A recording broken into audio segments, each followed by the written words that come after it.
activities doon about research. Kung may available Yan. time kayo. Hello? He's here already. Okay, thank you, Ma'am Mitch. Oh my goodness. Sir Joseph, kindly introduce. Thank you. Okay. Okay, let me read again my introduction. My simple introduction.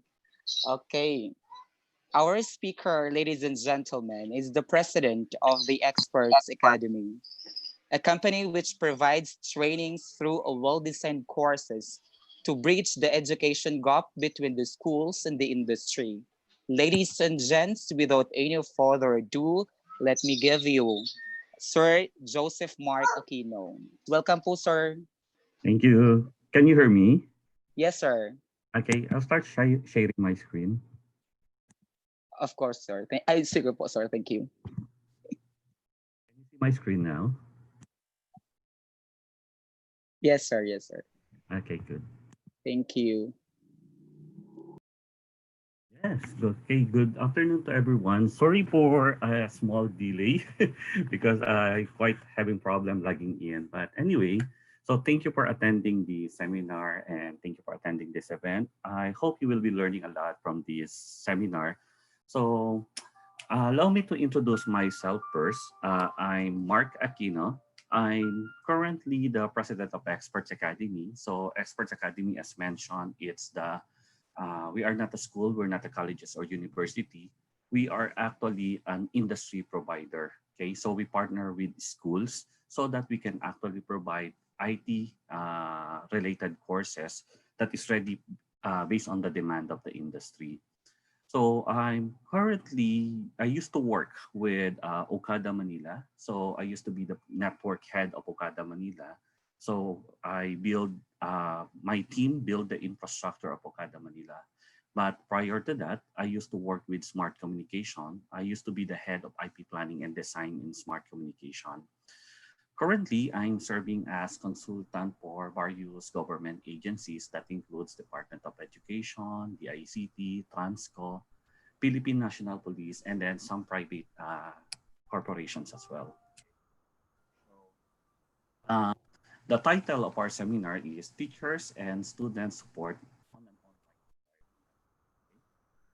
So, allow me to start my presentation by introducing the new normal. So, sabi nga natin, we are now on the stage we're in. There's no way of going back to the old normal. So, actually, during the past 3 months or 4 months, diba, we have realized na marami ng pagbabago. And that actually includes yung working from home ng mga offices. So not unlike before, 'di ba? We report to work 8 to 5. Now we can actually perform our duties while working at home. Another new normal actually is people will not be using banks for financial transactions anymore. So nakita natin during the pandemic, less people are going into the banks to do financial transactions. So most of the transactions now are done online. Even the senior citizens, no? So they already learn how to do online transactions. Dati na ayaw ng mga bangko na online transaction because they want the personal that you will be signing when you are opening accounts, when you're doing loans. But now banks are already starting to entertain online transactions, opening of accounts via online. Actually, yung sa bangko, it's been alam natin that we are going to this direction because in other countries, most likely mga 3 years or 4 years ago, like in Japan, around 1.5 million bank employees in Japan already lost their job. Why? Because people no longer goes to bank and do the transaction because most of the bank transactions now are done online. Okay? So kumbaga meron ng signs in the past that we are really moving to this direction. Okay? Yun nga lang, because of the pandemic, napabilis. So most banks right now, actually, they started to put all their processes on. Another new normal that we are seeing now is that shoppers will not be buying goods from the mall. Okay? So nakita natin that most of our, when we are buying things, we're using e-commerce platform like Shopee, Lazada. Actually, Actually, even before, di ba, less and less people are going to malls. Ang shopping behaviors ng tao, before pag gusto mo may gusto kang biling bagay, you go to the mall and then you rove around the mall to buy the things. But even before pandemic, nagbago na rin yung attitude ng mga tao. Before we buy something on the mall, titingnan muna natin if it's available online. And then if it's available online, we buy it online. Tapos we just go to the mall for leisure purposes, not actually to buy things. So gaming will be part of everyday activities. Okay? And this is actually what is alarming. Okay? So during the pandemic, sabi nila, nabawasan daw yung mga crimes natin. Yes, the crime in real world nabawasan. Pero it goes into online crime. More and more online crimes are committed because dumami yung financial transaction. So more cyber criminals are now involved on online crime. So dumadami yung mga cyber criminals natin. Which later on, madidiscuss natin na malaki ang impact nitong mga online crime na to when it comes to pag-transition ng education into online. So, in short, there are some industries that will become potential and they will be having some difficulty in catching up or in recovery. So these are tourism and leisure, aviation and maritime, automotive, construction, manufacturing, and then pero the orange one, the financial services and education should be a potential resource. Kasi di ba, hindi na allowed yung mga estudyante to go to school, tapos konti na lang pumapasok on banks. Good thing about education and financial services, they learn how to transition to the new normal. So nakapag-transition tayo, nakapag-prepare tayo going to the new normal. So sa education, we now started to adapting online learning. Sa financial institution naman, sa mga bangko, they already started automating some of their transactions so that it will be available online. Okay? So that's why they are now orange because they have learned how to adjust to the new normal. The rest of the industries, walang problema because these are actually the basic commodities including IT. So walang problem yung mga green ones na industry. But I just want to highlight on the education sector. So education should be a potential losers. Good thing that we have learned to transition from the old normal to the new normal. So what is the new normal in the education and what are the challenges that we will be facing? So students will not be getting their education in a classroom. So that's the fact. I think I don't need to elaborate on this because everyone knows this, no?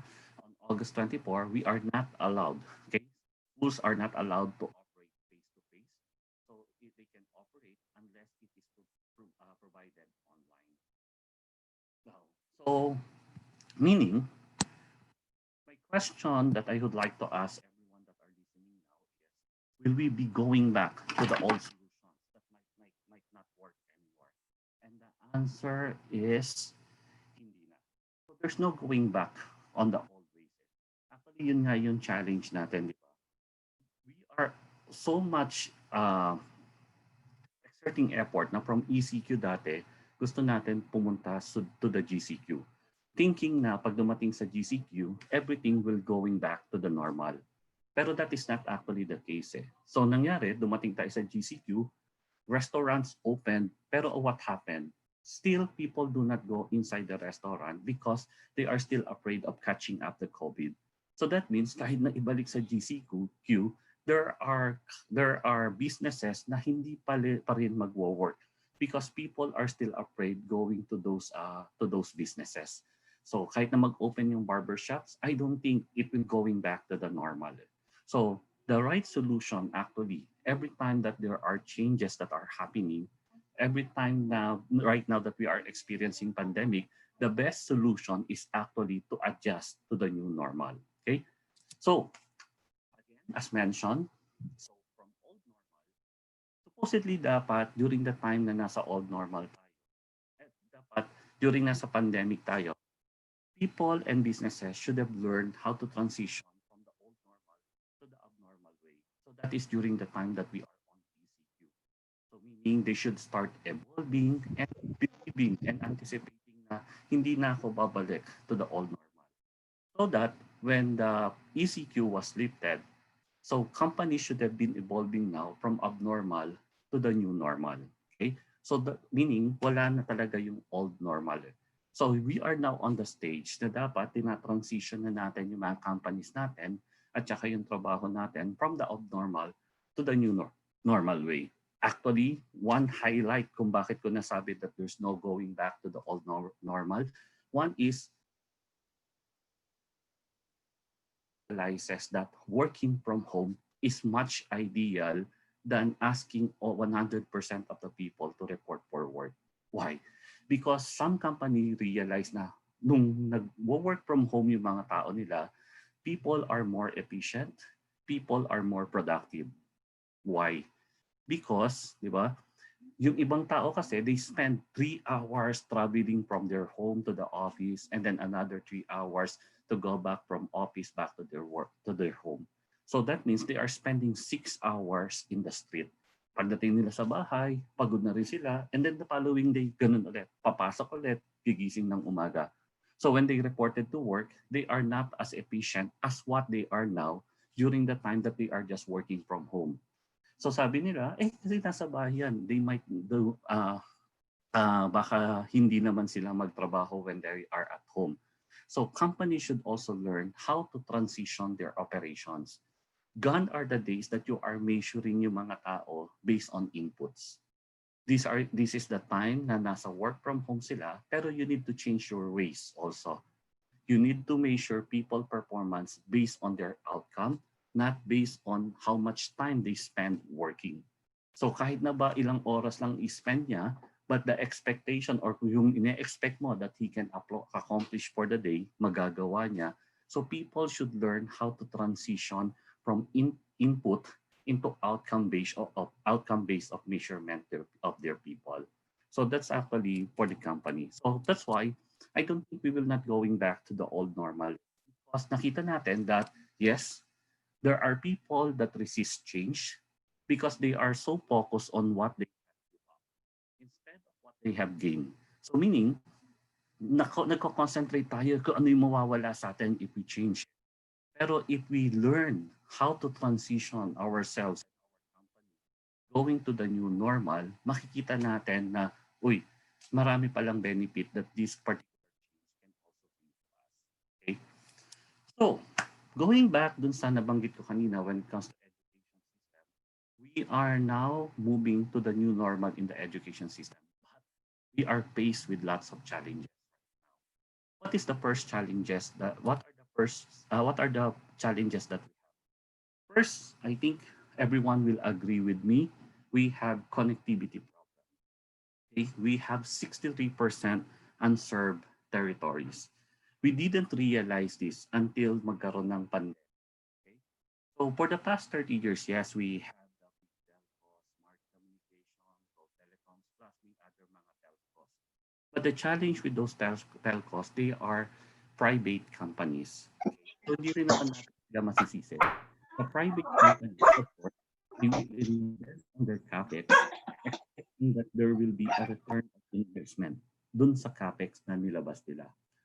However, the Philippines geographic situation is different. Meron tayong mga remote areas. Okay?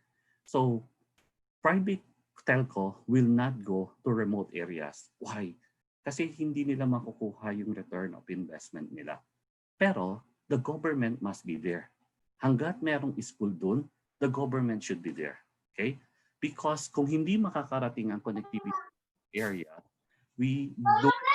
our group will hamper growth and there will be slow progress on the countryside. And of course, those people that are located on those remote areas has no access to basic services as well. So we cannot expect private telco to go to those remote areas, but government must be there. So what do you think is the right solution para ma-resolve yung unserved territories or unserved areas? We must have a government-owned telco. And that is the only solution. Okay? Kailangan magkaroon tayo ng government-owned telco. Okay? third telco will not resolve, is not the right solution.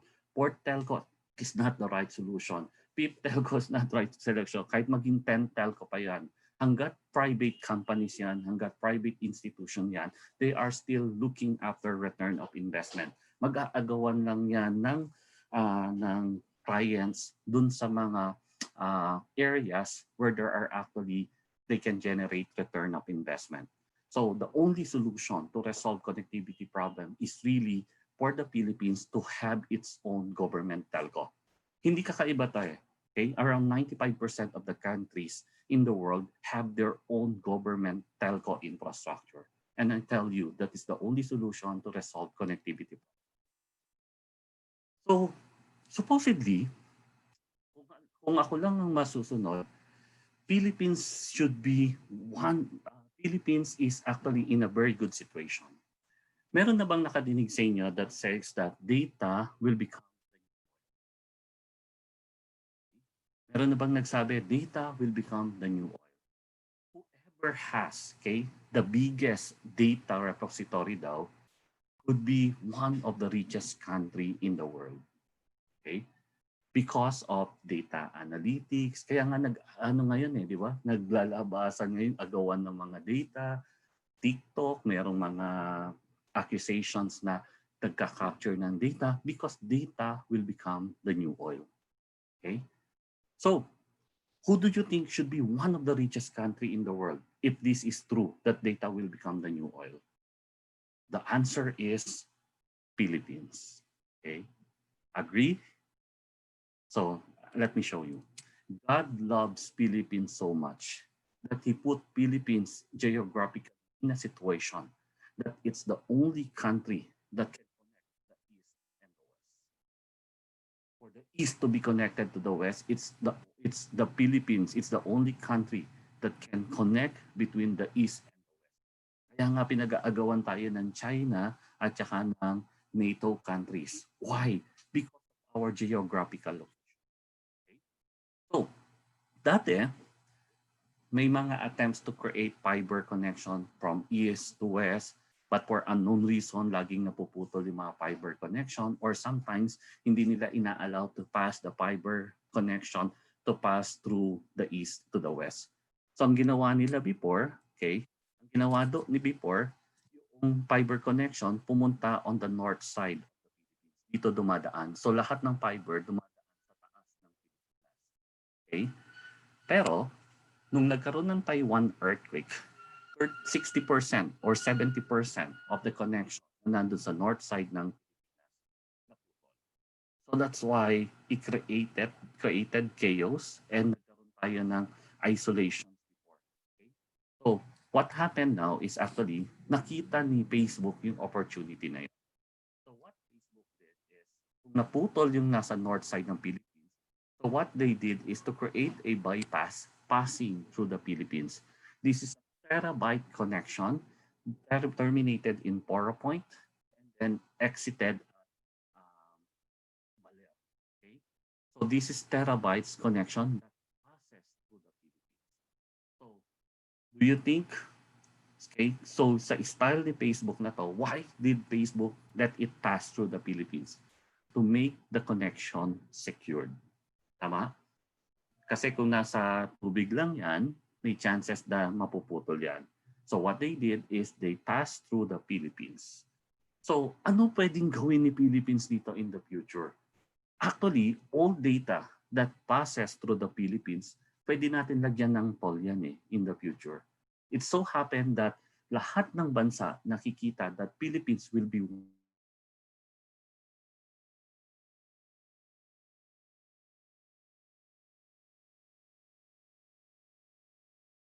one of the richest country in the world. There's only one, hindi lang nakikita ng Pilipinas yung potentials natin.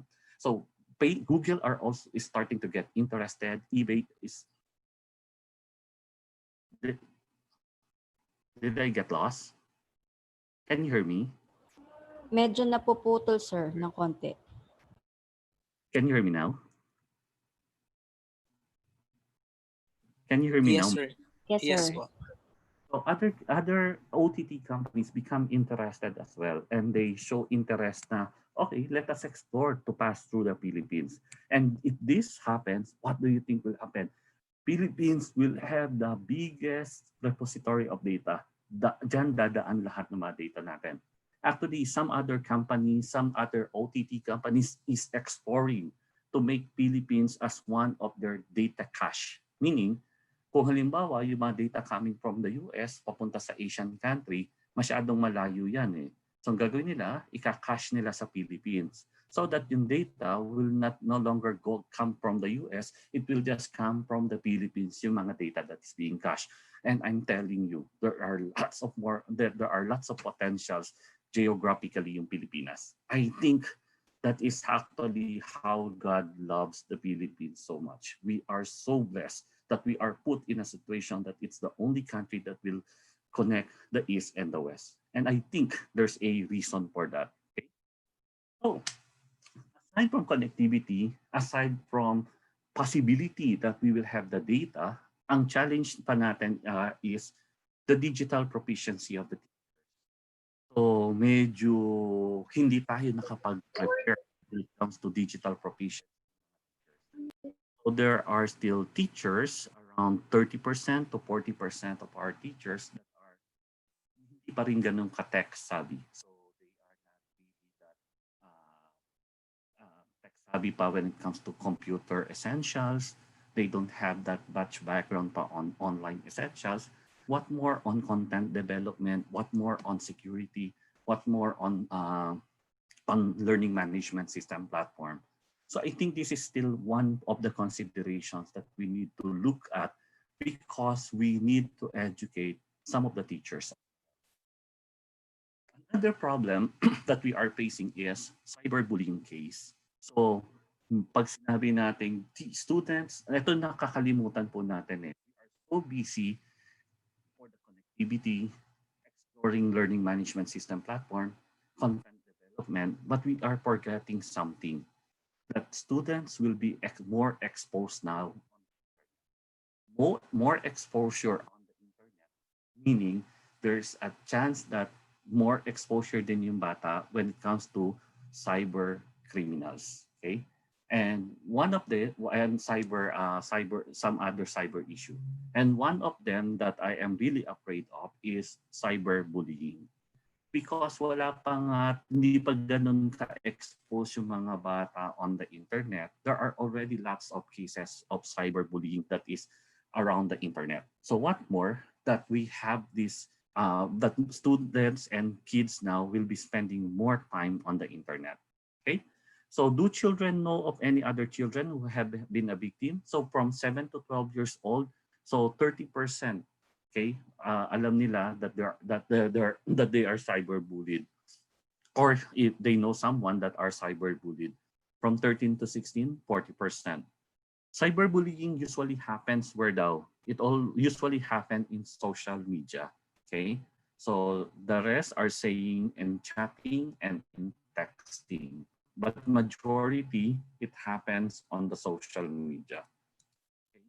So what are the different ways of cyberbullying? So yung 7 to 12 years old daw being threat. Okay. So 3 out of 12 said, 3 out of 10 or 30% said that they are cyberbullied by threatening them. The rest are photo editing. The rest is exposing one secret conversation. And then for 13 to 16 years old, iba naman, photo editing. The way they are being cyberbullied. Yun na lang, this is something that I want to communicate, especially that I am talking to most of the teachers. I was surprised when getting help, okay, of course, parent is still top of the list. But makikita mo, yung teachers, 5% lang, 1% lang ng mga estudyante reports it to the teacher. So what does that mean? So that means medyo hindi ganun ka-accommodated yung mga bata ng mga teachers. So I was surprised because I thought that after parents, it will be the teachers. But I was surprised that it was 5% and then 1%. So I am calling to all the teachers that are here right now, please be more accommodating to students, especially they might be needing your help. especially if they are being cyberbullied. Alam natin what would be the effect of cyberbullying in case that it will not be given attention soon. So I hope that teachers and schools will do something about this, because they will even tell it to friends or siblings than reporting it to the teacher. So sabi nila, teachers is the second parent. So if teachers is really the second parent, it should be the teachers that will follow after the parents. But the percentage is so low, 5% against 5% and 1%.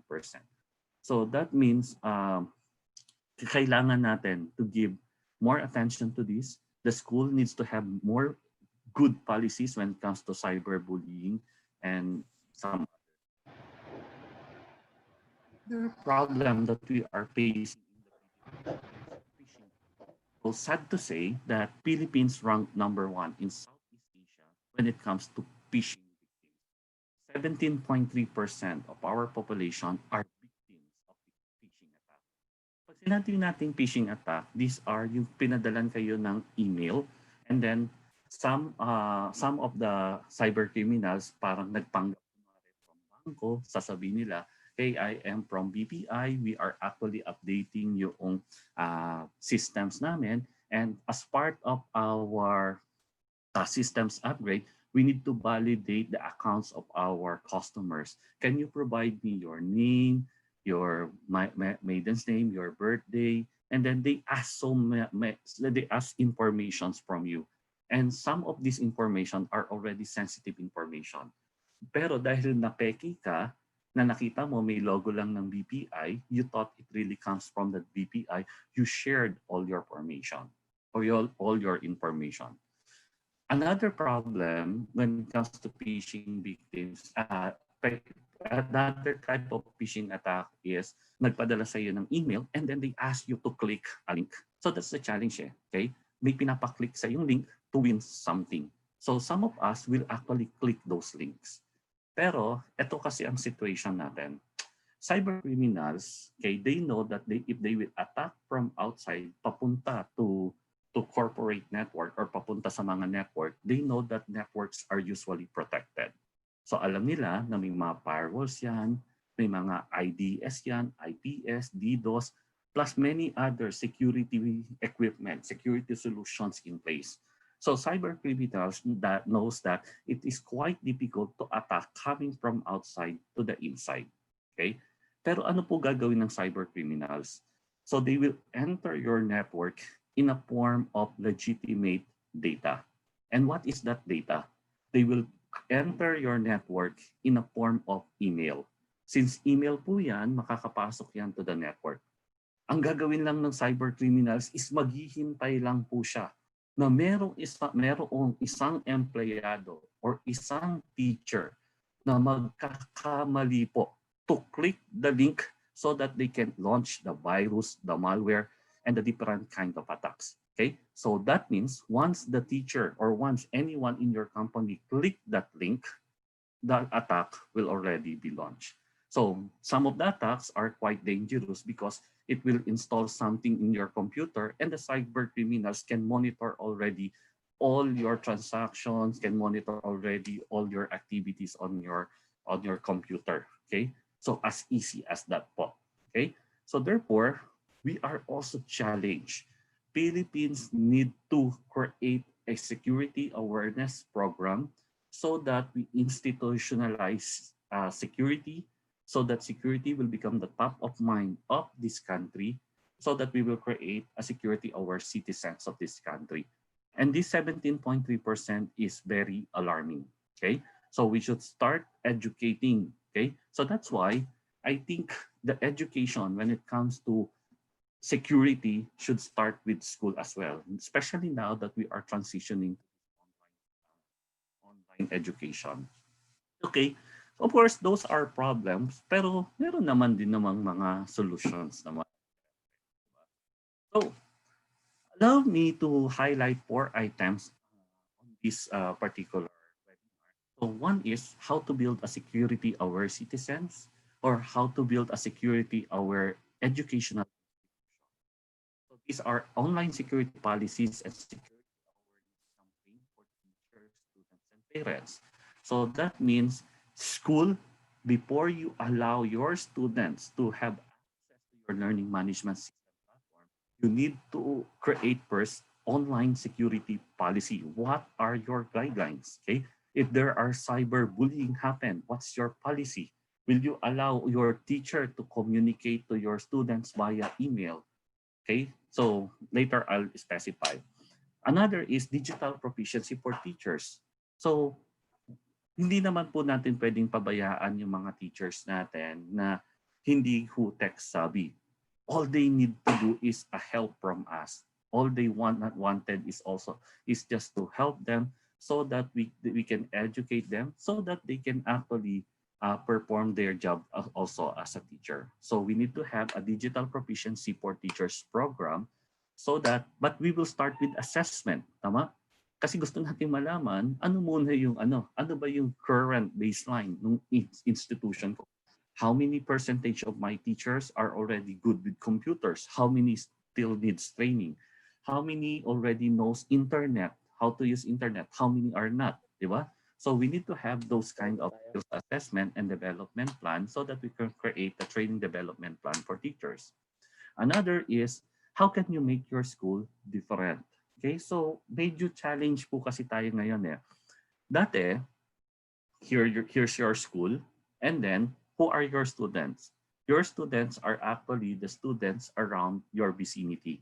So those are the nearest LGUs into your school.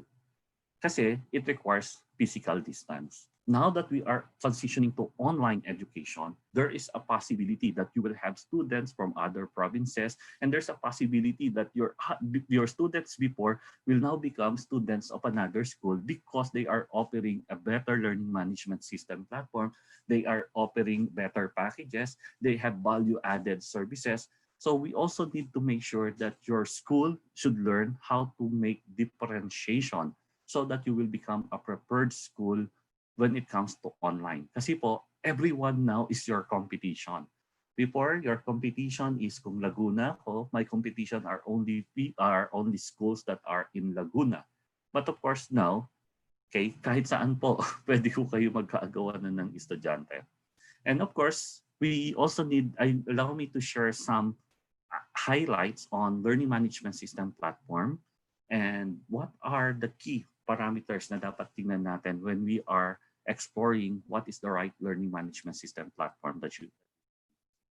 So let's start with security awareness. As mentioned, more time spent on internet for students means more exposure on cybersecurity. Okay. So, first question ko po is, does your school already have a school policy? Meron na po kayong school policy when it comes to internet safety, in terms of data security, in terms of data protection, in terms of accessibility, and health and safety using online. So you must have a school policy when it comes to online, okay, online security. So it's quite hard for us to create an online policy or security policy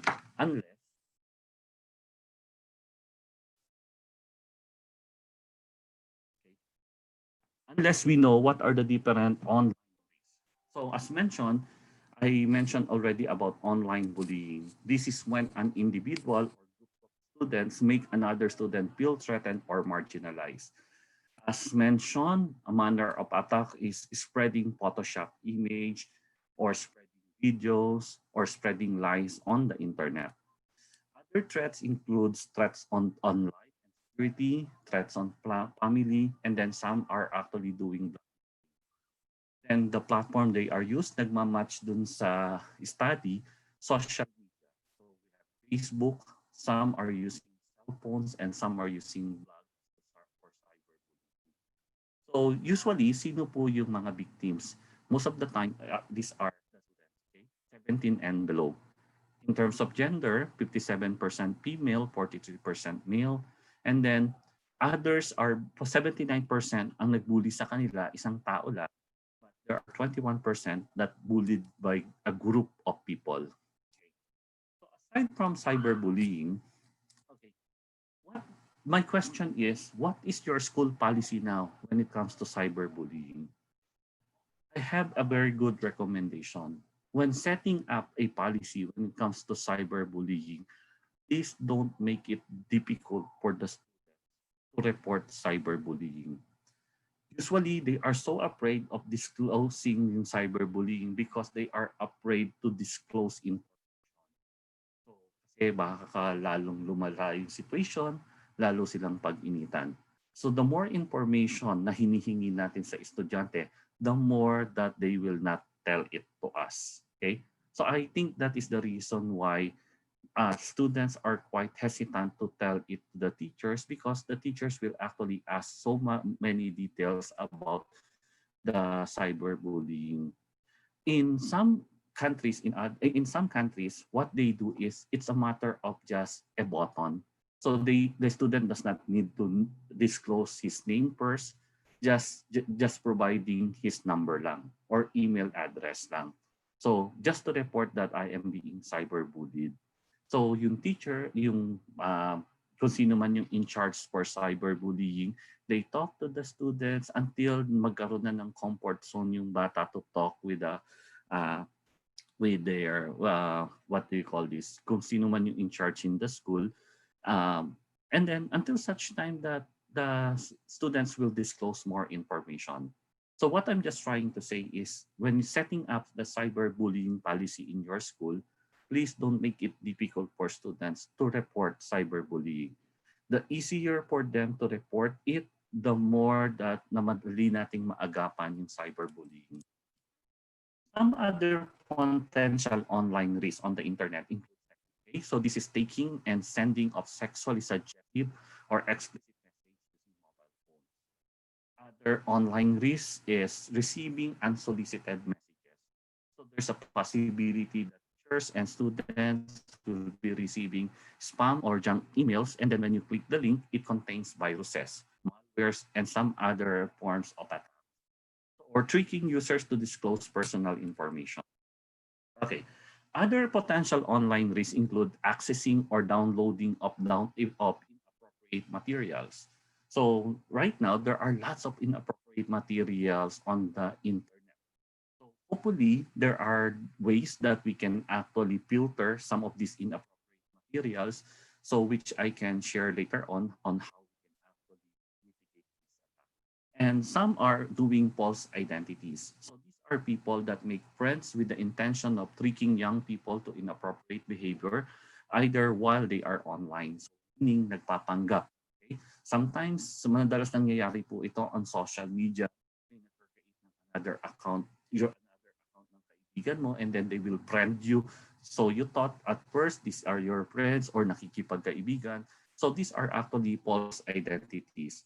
And students now will be exposed on false identities. So let's talk about the first one and how to mitigate phishing. So phishing is a term used to describe the practice of randomly sending email that purport to come from genuine entities which aim to trick customers and that entity into disclosing information. So ang objective po ng attacker dito when you say phishing is mag-email po sila so that their target will disclose more information. Okay? So first kind of phishing is called email spoofing. So this is actually one of the common and the easiest type. Okay? So ang ginagawa ko nito is actually nagpapanggap po sila na nakakilala ninyo. Okay? And then they will ask you to provide information or they will ask you to click the link so that it's emails. Meron naman mass target. Ito naman wala ho silang particular target. They just must send yung email. Tapos po, yung email, kung kanino ho makarating yung email, ang importante, naghihintay ho lang sila ng maging victim na mag-click ng link or magdi-disclose ng information. Call it as mass target. But merong mga email phishing that is quite dangerous. Ito po is called the URL phishing. So dito, parang sinasabi siguro, sinasabi lang dito na you click the link to download or you click the link to click here to receive the reward or whatever. Yun nga lang, when you click it, what do you notice? It brings you to another website. So hindi po siya yung kung ano yung sinasabi nila na mangyayari when you click the link. So it brings you to another website with the intention of most likely mag-install ng virus, malware, or whatever purposes that they want from you. So dito naman, looks like click here, download now, and subscribe. Yun ang makikita mo pong name.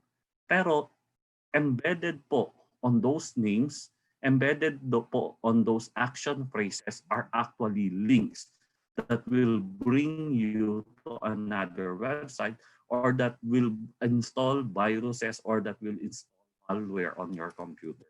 Ito po, meron hong mga situations na ganito. Nagpapanggap po, ito in this example, nagpapanggap po siya from Citibank. So if I look at the link, it looks like the email is legitimate to me. But if you will look at it closely, makikita mo po, it's CITII. Double po yung letter I. With the intention of i-click mo yung link because you thought it really comes from Citibank. Because the way I see it, Citibank pala siya eh. Pero kung titignan mo closely, the spelling is wrong. It's CITII. So CITI is different from CITII. It will bring you to another link. Pero what is more dangerous is that when you click that Citibank na mali, nung pala ang ginawa po ng hacker and attacker, kinopya niya po yung itsura ng website ni Citibank.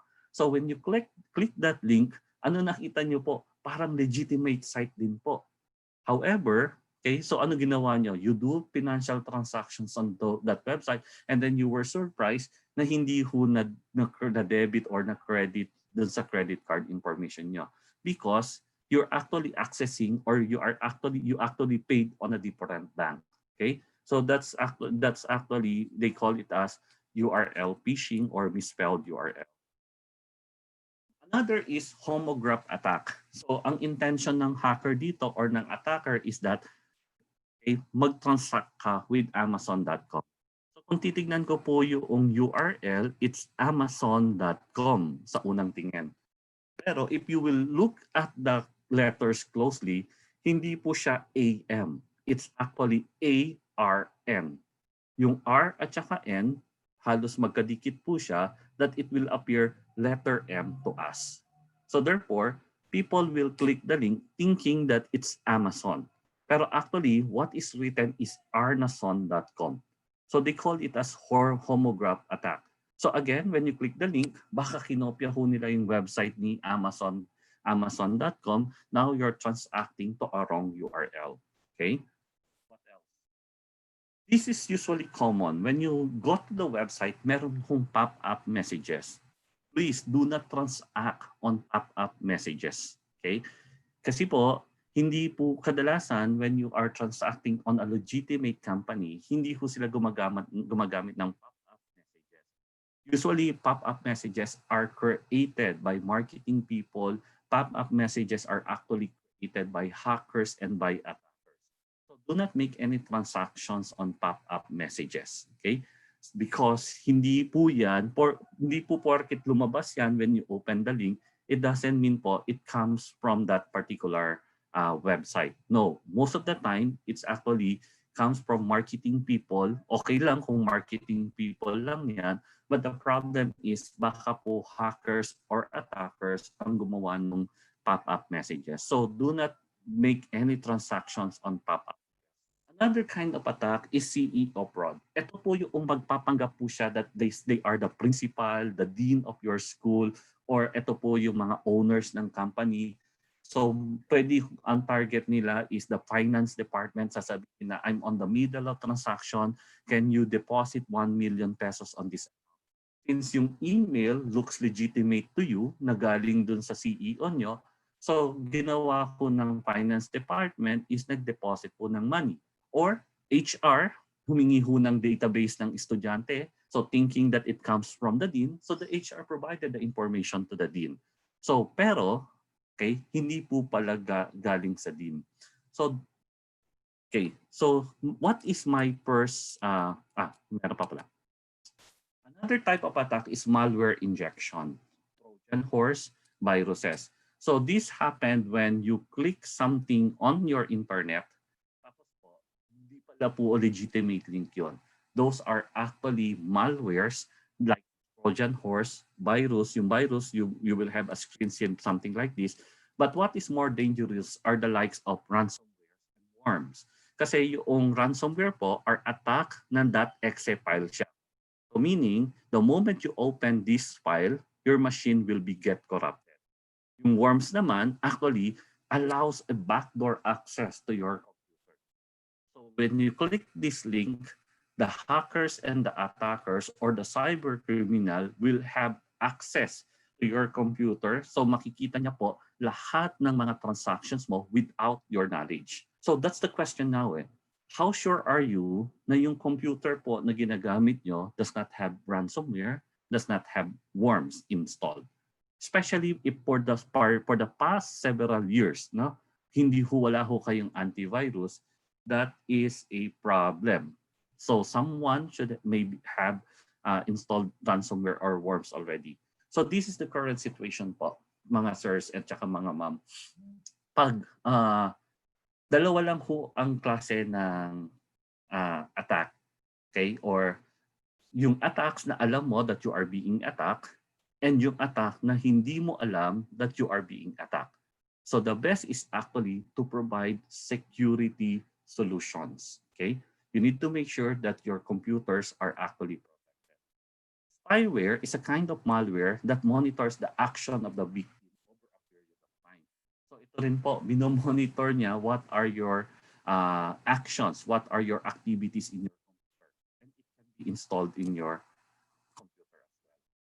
Okay, so let's go to email security. So I don't want to share puro problem lang. I want to share to you how to identify whether an email is a secured email, whether an email is a legitimate email or the email is a phishing email. So let us explore email security. For example, can we determine ba whether the email comes from whether the email is legitimate or not by just looking at the sender of the email? So like in this case, it comes from Tilbury Bank. So the answer is no. Hindi natin makikita just from the name of the sender. Okay? Pwede kasing gumamit ng iba-ibang pangalan. Yung hackers, attacker, or the sender. So we cannot see whether the email is legitimate or not by just looking at the name of the sender.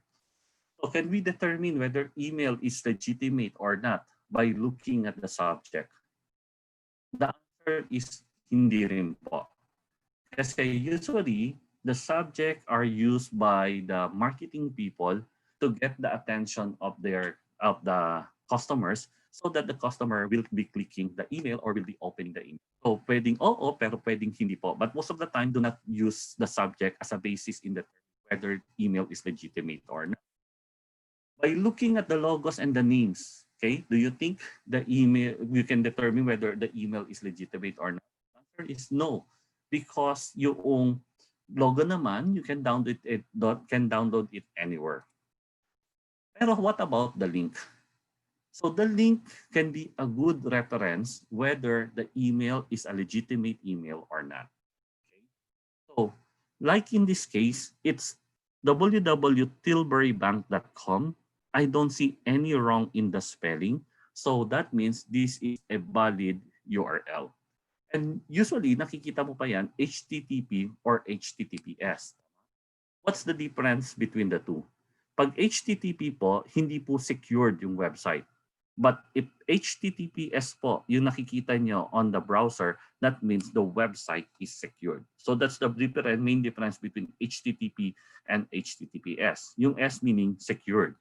So by looking at the links, kaya natin malaman whether the email is legitimate email. What about by looking at the signature? The answer is yes, di ba? So binigay niya po yung pangalan niya. Binigay niya yung position niya sa company. Binigay niya yung company and he even gives his number. So that means, alam niya, pag binigay yung number niya, there's a chance that you will be calling the number. Tama?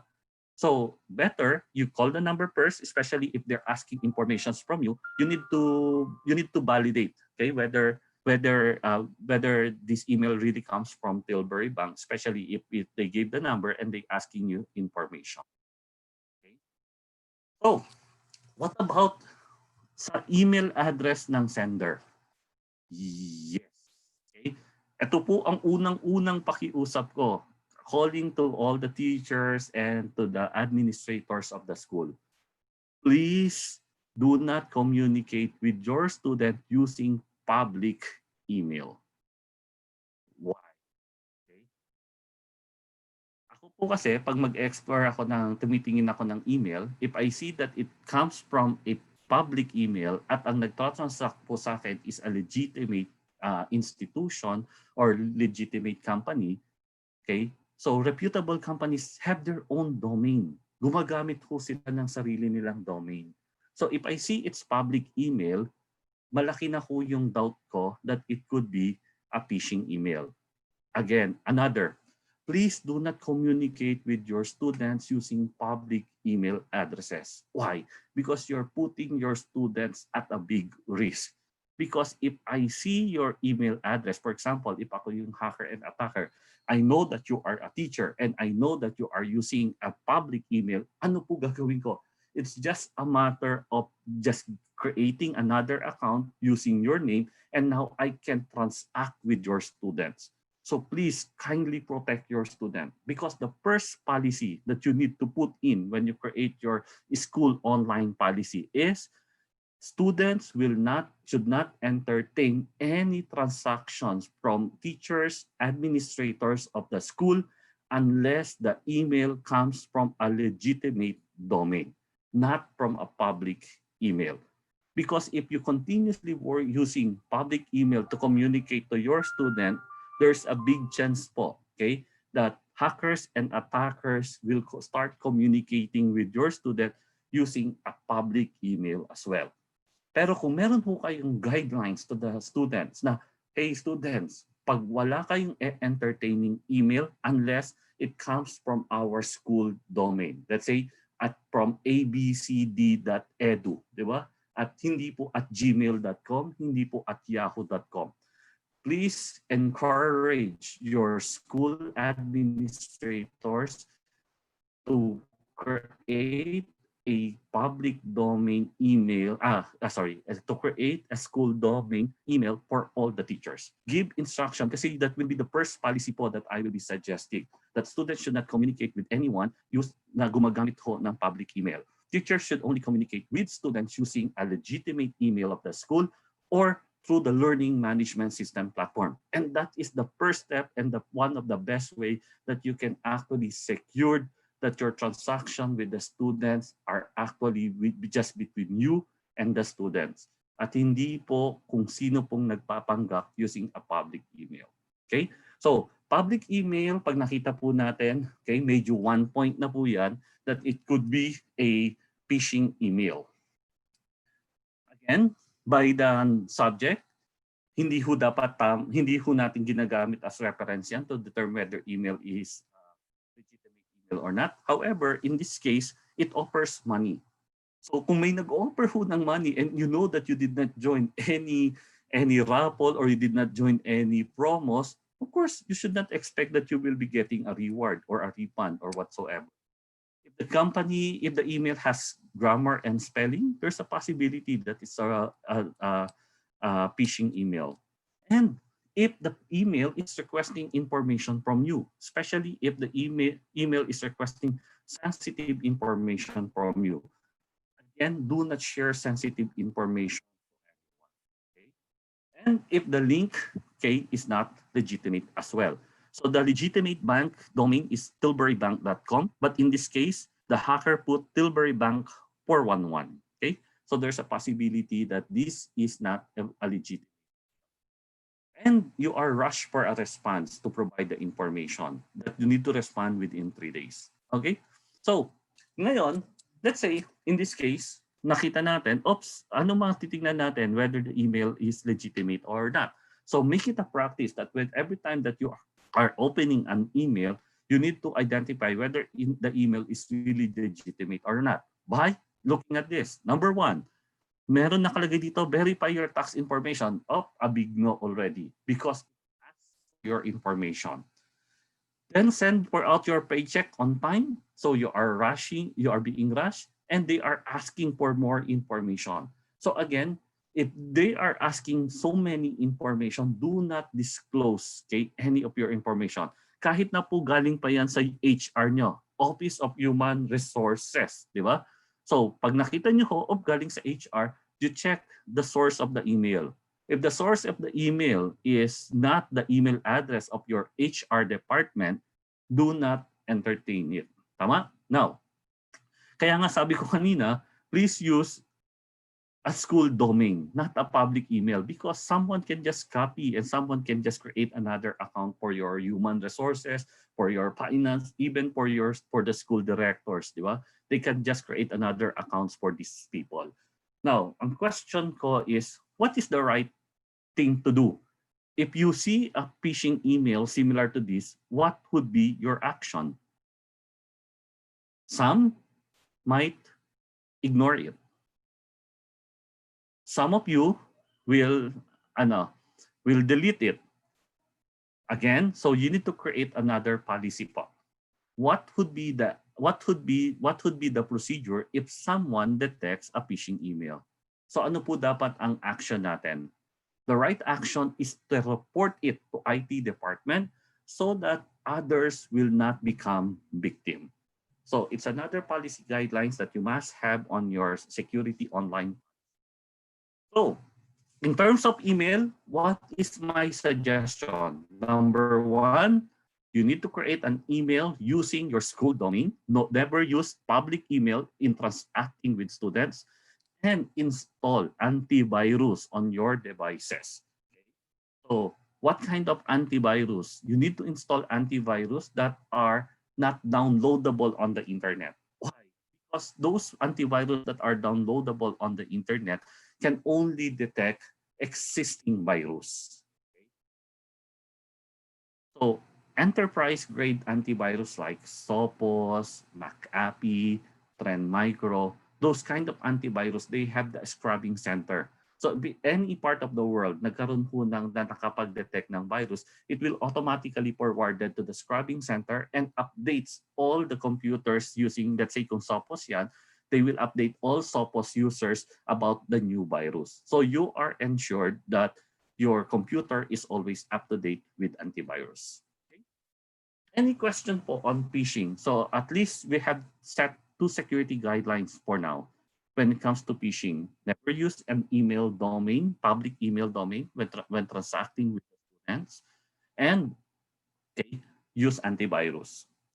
The next thing that I want to cover is password security. So if I may ask, okay, what is your password? How do you define or how do you identify the password? So for password to remain secure, it should never be written down. First things first, bawal po yung nakasulat yung mga password ninyo. Okay? If someone has a copy of that, delikado po tayo. Okay? Password should also be of sufficient length and complexity that an attacker cannot easily determine. Although lengthy and complex passwords should be used and never written down, it is very difficult to memorize. Okay. So first question ko po. Okay.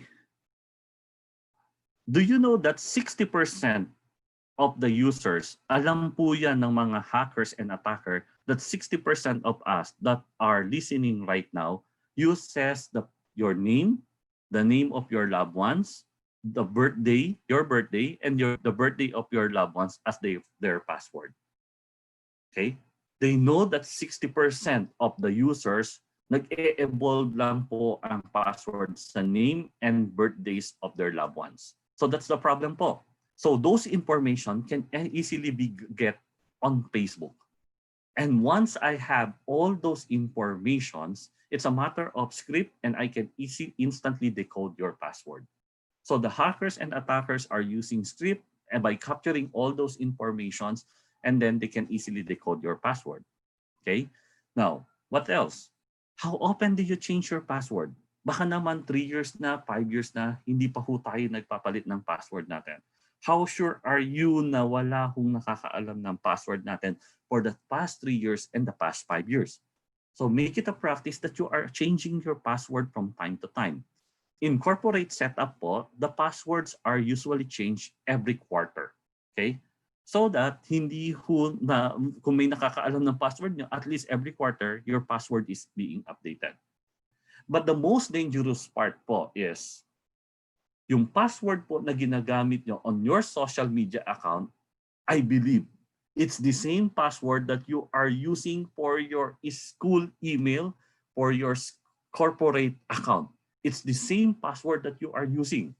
Kaya ho yung mga hackers and attacker is so much interested with your social media account because once they decoded your password in your social media account, automatically they know that they can access your corporate accounts. So make it a practice as well that your passwords on social media, those that are exposed on the internet, should be different from the password na ginagamit nyo po on your corporate accounts, on your corporate access. Or else, once na ma-expose po yung password nyo on social media, even your corporate accounts will be exposed as well. So those are some of the things that we need to ensure when it comes to password. So make sure that you are not using common words that can be found on the dictionary. Kasi naka-script na po yan. Meron na ho mga script, they call it as dictionary attack. These are combinations of password from the dictionary. And in the matter of seconds, they can decode your password if your password is within the dictionary. Do not use short password. The shorter the password is, the shorter that it can be decoded. Okay? As mentioned, do not use personal information, your name and the birthdays of your loved ones. Do not use it. Do not write the password. Do not use predictable characters. You must change your password every time and do not reuse your password that you have used it in the past. I hope you're not one of these people that have used the top 10 passwords in the world. So there are users that uses 1, 2, 3, 4, 5, 6, and there are 290,731 users that is already using this password. 1, 2, 3, 4, 5, there are 79,078 users that have used these passwords already. I hope you're not one of those who are using this password. Okay? So you can actually check para to practice on how to set up the right password. Meron tayong mga online password testers and graders. I'll just show you what are these. So example lang po is naglagay ako ng password na 1, 2, 3, 4, 5. So tingnan nyo po how secure my password. If that is my password, instantly the hacker or attacker can instantly decode your password if it's 1, 2, 3, 4, 5. So what I did next is I used my name and the birthday of my loved ones. So it's combination of my name and the birthday of my loved ones. How soon for a hacker to decode the password? It will only take them 2 hours to decode this. Okay. So ginawa ko po, I introduced character. So instead of letter A, usually ginagawa ko natin to, pinapalitan natin ng @ sign. But the attackers already knows this ganun din.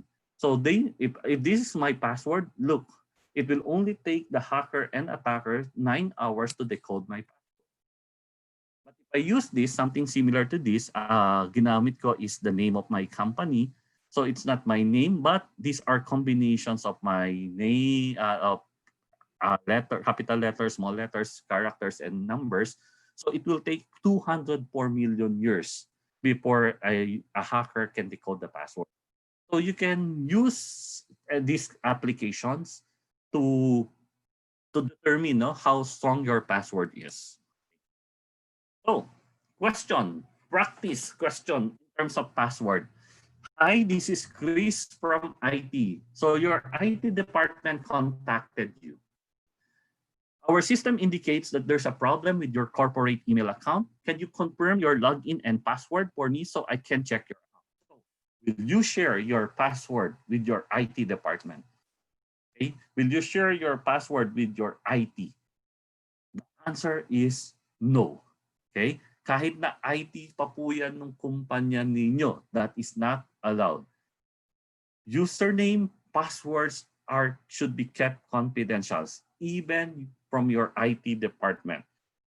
Data policy, okay, sa Data Privacy Act natin, even administrator po are not allowed to know the passwords of the users in dun sa corporate nila. Kaya most of the system are actually designed na pag naglagay ho kayo ng password, it's unreadable because the IT department of whoever is managing that system should not have the capability as well to see your password. So kung yung system po is protected that the IT department does not know your password, do not share it with the IT. So if the IT would like to access the system, you log it in for the IT, but do not give your username, do not give your password to the IT department because any personal information, especially your username and password, must be kept confidential. Okay? So last for my security topic is social engineering.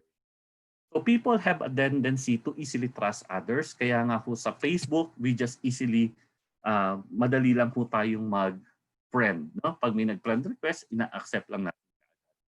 So Lisa receives a network request from an old school friend. Okay? So if you have the contact of this friend of yours, better to contact it. Or better, before you accept it, you chat them first and ask informations that you and your friend only knows, di ba? So that is just to make sure that you are connecting with the right people and you're not connecting with the false identity. Okay. Social engineer attackers only target managers and executives. Hindi po. No one is excused when it comes to cyber attack. Everyone can become a victim. So pwede hindi kayo yung main target, but you can be an accessory to their target. So that's why they need to get your information first, to get your password, because they have their main targets as well. Or basta in short, do not trust anyone. And you need to don't think na it's only those that are high-ranking officials ang tinatarget ng mga cyber criminals. Okay? So, question so far when it comes to security. I hope you learned a lot from our security topic. Okay. What about digital proficiency for teachers? So digitally literate teachers use technology to teach more effectively, save time, and become more productive. Especially now that we are moving to online education. So what are the benefits of ICT skills? So facilitate better communication, save time, and then increase productivity, foster creativity and innovation if the teachers are actually ICT. Okay? So what I would suggest with the school is actually to create an assessment in terms of computer essentials, online essentials, security know-how, content creation, and learning management system platform.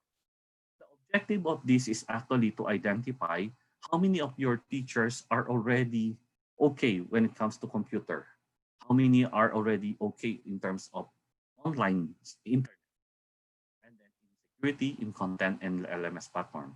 After you do the pre-assessment, you create the training program for them, and then they should take the assessment exam until such time that 100% of your teacher is already good at these 5 fundamentals ICT skills. Okay, and then in case that you have technical teachers that you want to be certified to have a internationally accredited teachers, you can encourage some of the teachers to take international certification like ICDL, which is ICT in education, or you can take COMPTIA for technical trainers, no? COMPTIA certified technical trainers. So these are internationally accredited teachers. Now, these are examination. When you pass, you are accredited internationally that you are a certified trainer. So Experts Academy Digital Proficiency Assessment, we are actually giving this program to our school partners. So we are enrolling all their teachers dun sa platform, sa learning management system platform, and they are scheduled to take examination. So you will be getting a report something similar to this. You will see here the D and the F, these are the pale, then the B are just average, And then the green ones are actually the above average teachers. In terms of content creation, in terms of LMS, okay, online, security, and so on. So makikita nyo dito with this particular school partner of ours, their challenge is more on online, internet access, and then content creation. That's their main problem. So maraming bumagsak. So at least you know what's the baseline of your school. So it's quite hard to create a program for your teachers unless you know the baseline. Unless what program do you need to provide your teachers? So if you are interested, Experts Academy have examinations for this, and you can get report something similar to this. You will also have grade book, okay, of the teacher. And then per topic, makikita mo how many teachers are got 60%, how many teacher got 70%. So these are your measurement. And then after they got the training, you ask them to create the assessment as well. Well, hopefully, the numbers will improve. Okay? So there's also a what do you call this, item analysis. So for example, if there are some questions given, you will see how many teachers got this question correct, how many teachers got this question wrong. So diba, even sa mga estudyante natin, ganun din, especially those that are gearing towards accreditations, diba, you are doing item analysis. So the learning management system platform na ginagamit ni Experts Academy can do the item analysis, so you don't need to manually count also kung ilan yung nakatama dito, ilan yung nakakuha ng. So when it comes to learning management system platform, before you even decide what platform I should be using, the first thing that you need to decide first is whether you will be using a cloud-hosted platform or an in-premise platform. Pag sinabi nating in-premise platform, ibig sabihin, nandun po, hosted po yan inside your school. Cloud-hosted po, that means nasa internet po yung learning management system platform. So let us see and compare what are the difference between in-premise and cloud-hosted. So in terms of security compliance, who is in charge to make sure that you are compliant, security compliant? So sa in-premise, the one responsible is the school. The school need to ensure that the database are protected. The school needs to ensure that the server is protected. The school needs to ensure na compliant ka with the Data Privacy Act. Diba? The data privacy officer must ensure that the data are being protected. So who is in charge? It's the school po. Tama? For cloud hosted, usually since it is on the cloud, especially if it is a legitimate cloud provider, there are already security in place. Tama? So therefore, the one in charge in terms of security compliance, are the cloud providers. So wala kong worry na yung school when it comes to security compliance. All they need to know is they got a copy of the security compliance of the cloud provider na to ensure that there are encryption in place, that the data are protected, that the database are, that the servers, na the one I'm using is separated from the rest, things like that. So when it comes to data security, so cloud-hosted providers have a high security standards when it comes to security. Sa in-premise po, since school po ang in charge, depende po yan sa budget ng school. If the school has the capability to buy yung mga data security solutions, kung may pambili sila, kung meron tayong firewall in place, may IDS in place, may DDoS in place, plus many others. Marami ho masyado yan. So this might cause issue if institutions are not up to date when it comes to data security protocols. Cloud-hosted LMS platform, the cost to implement and maintain it does not require additional hardware investment. So meaning po, kasi it's based on subscription, so regardless of how much data you put in on your learning management system platform, that will not change the amount you are paying the LMS platform provider. Kasi you already pay for subscription.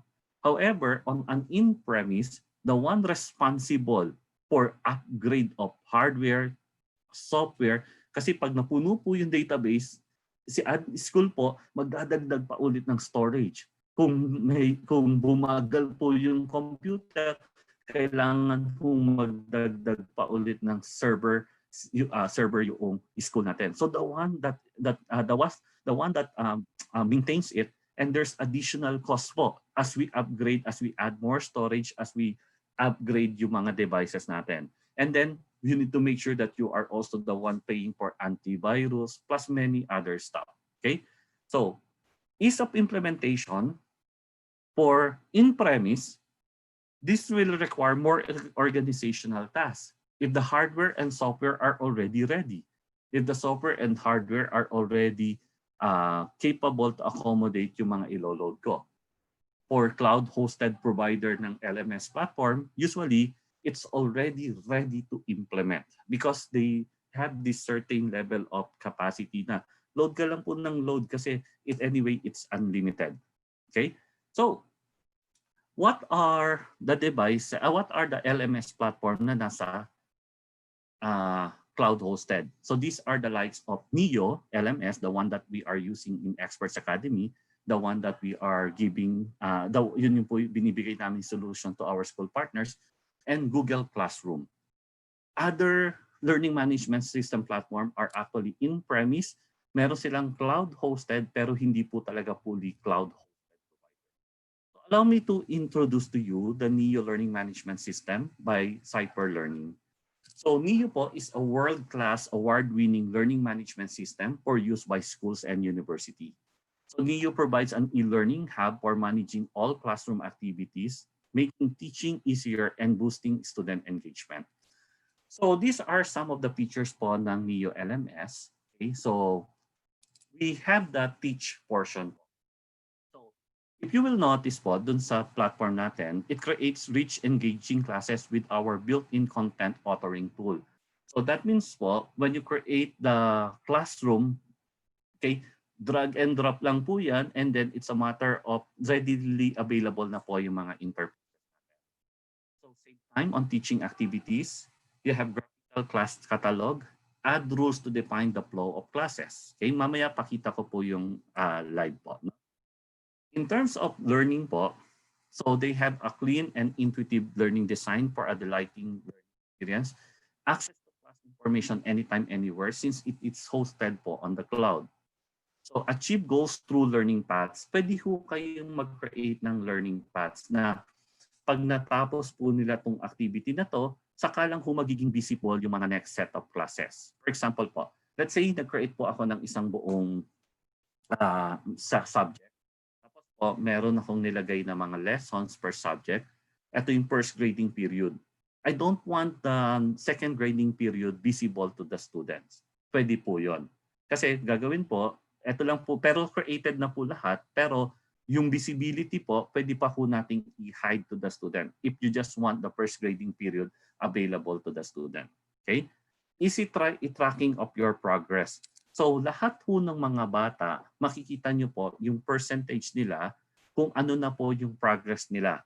So for example, I have 100 pages slides para dun sa bata. Makikita mo if the student is already what percentage completion, kung estudyante na to, kung 30% completion pa lang siya. So you can actually see yung progress po ng bawat isa.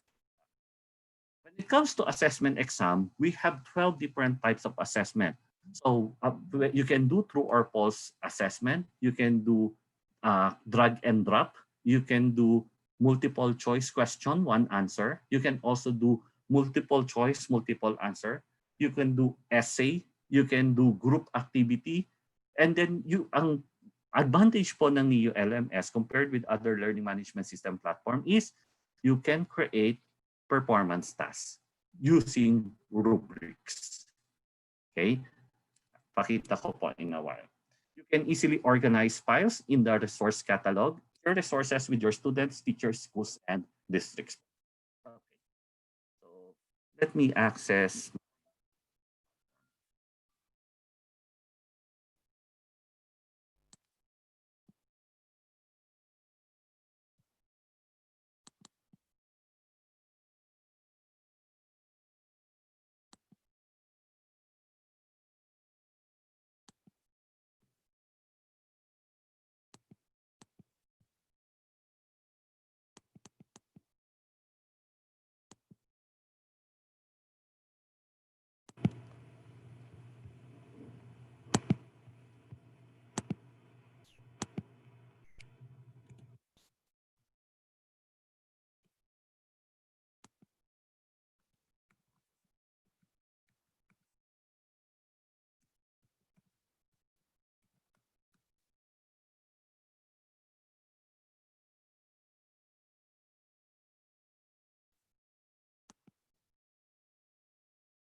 Okay, can you see the screen now? Yes, sir. Okay, so this is the new LMS platform. So this is the one for Experts Academy, but for illustration purposes lang po, I'll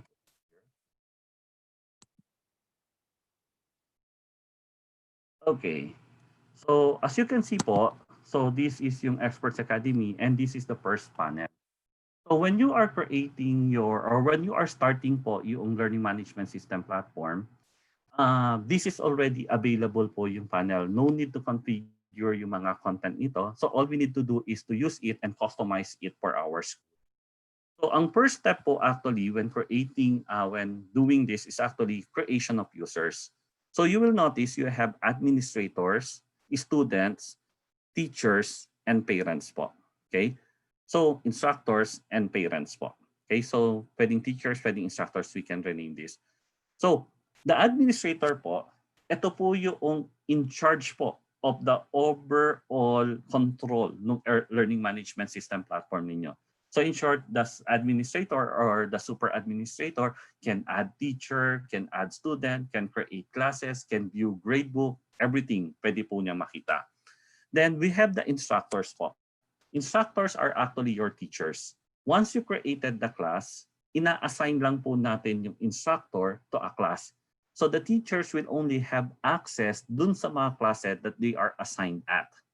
Then meron ho tayo yung estudyante. Ang nakikita lang ho ng estudyante is actually yung klase lang po nila kung saan sila naka-enroll. And what was added with the learning management system are the parents.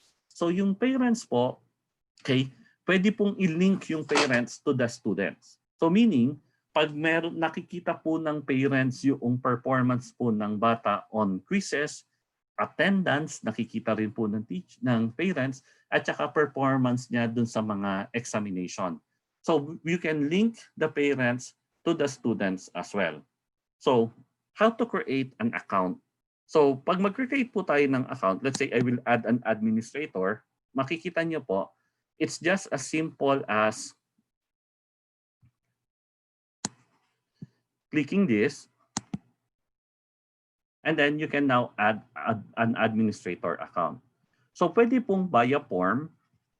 So pag form po ang clinic ko, so ang gagawin ko lang, I just need to fill out this information, and then yung mga informations na to, pag na-fill outan ko yan, I already created an administrator account. So another is pwede po via email. So kung meron po kayo, for example, let's say yung school nyo po, meron pong College of Engineering, College of Mathematics. So kung gusto nyo pong hiwalay-hiwalay po yan, pwede nyo kong ihiwalay yan by creating an organization within the school.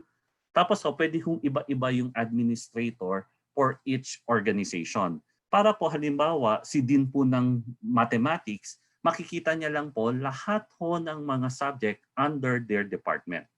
So kung sa engineering po siya or sa English po siya, pwede niya pong makita lahat lang ng mga subject na under sa English. Yun din po natin doon. And then, pwede ho via email. Halimbawa, magdadagdag po ako ng instructor account. So instructor, tapos magdadagdag ako ng 10. Instead of i-type po natin isa-isa, okay, one option nyo po is actually just provide the email address ng mga teachers na i-enroll ninyo and then send po. Lahat ho ng teacher makakatanggap na po ng email, and then once they click the link, they will start creating an account as a teacher account. So pwede ho tayong via form, magpipill out kayo ng form, or pwede po isa-send nyo lang to the teachers, and the teachers will be the one to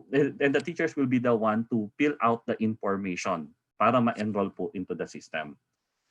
Another po is pwede din naman po na in-export lang natin. So if you have an Excel file po, pwede ho na i-export lang po natin, i-import lang po natin. So like in this case po, pwede po kayong mag-import ng student, ng parents, ng instructor, at ng administrator. So let's say po student.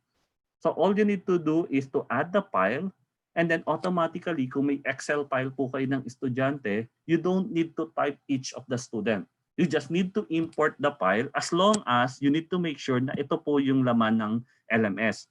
May anong Excel file nyo. May first name, may last name, may nickname, may user ID, or pwede nyo namang i-click to kung 1 or 2. So pag none po, hindi po kailangan, ibig sabihin hindi nyo po kailangan yung details na yan. So pero pag nilagay nyo po 1, ibig sabihin you need that information on the Excel file. So kaya kung madali lang, you can import even teachers po, you can just import the names and the details of the teachers. Even po yung pictures po, okay? You can also put pictures. So pwede kong ini-import lang. Kaya po sabi ko natin 'di ba kanina, if it is yung LMS na cloud-based, ang dali lang kung i-up nung system because these informations are already available. You can do the uploading of teachers, students, and administrator in just few minutes lang po because you can do import as long as the Excel file are already ready. Once you created yung mga details po, the next thing that we are going to do is to create classes po. So may users na tayo, no? Pwede ho kayo mag-create ng organizations. So organization, ito naman po yung sinasabi ko na kung gusto nyo po na hiwalay-hiwalay po yung department dun sa school ninyo. So kung gusto nyo iba yung din nyo po sa mathematics, iba yung din nyo sa English, iba yung din nyo sa Filipino, you can actually separate them into different organization. So that ang view po noong meron pong administrator for every organization. Tapos ang mabview po nila lahat po ng subject that are under their department.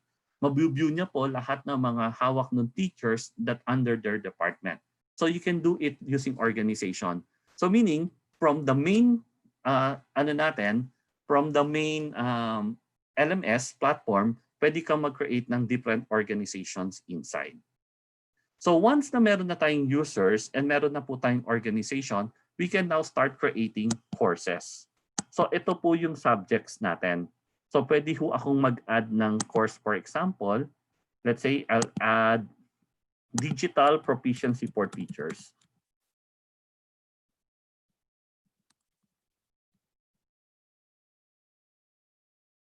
So you have an option po whether it's instructor-led, self-paced. Pag self-paced po, makikita niyo nawawala po yung duration. Pero pag blended po, meron po tayong start date, tsaka end date. Okay? So it's up to you kung paano po yung delivery. Yung access code po, pag hindi po nyo clinic, yan, ibig sabihin, you need to manually enroll the students in the class. So ito sino yung mga estudyante on that class. Pero pag clinic nyo po yung access code, you don't need to manually enroll the student. Just give them the access code. Once na mag-login po sila, itatype lang po nila yung access code na yun and they will automatically be enrolled in the class. So hindi nyo na ho kailangang manually i-add isa-isa yung mga estudyante. So let's say I click on the access code po. So let's say digital proficiency for teachers, lagay ko na lang under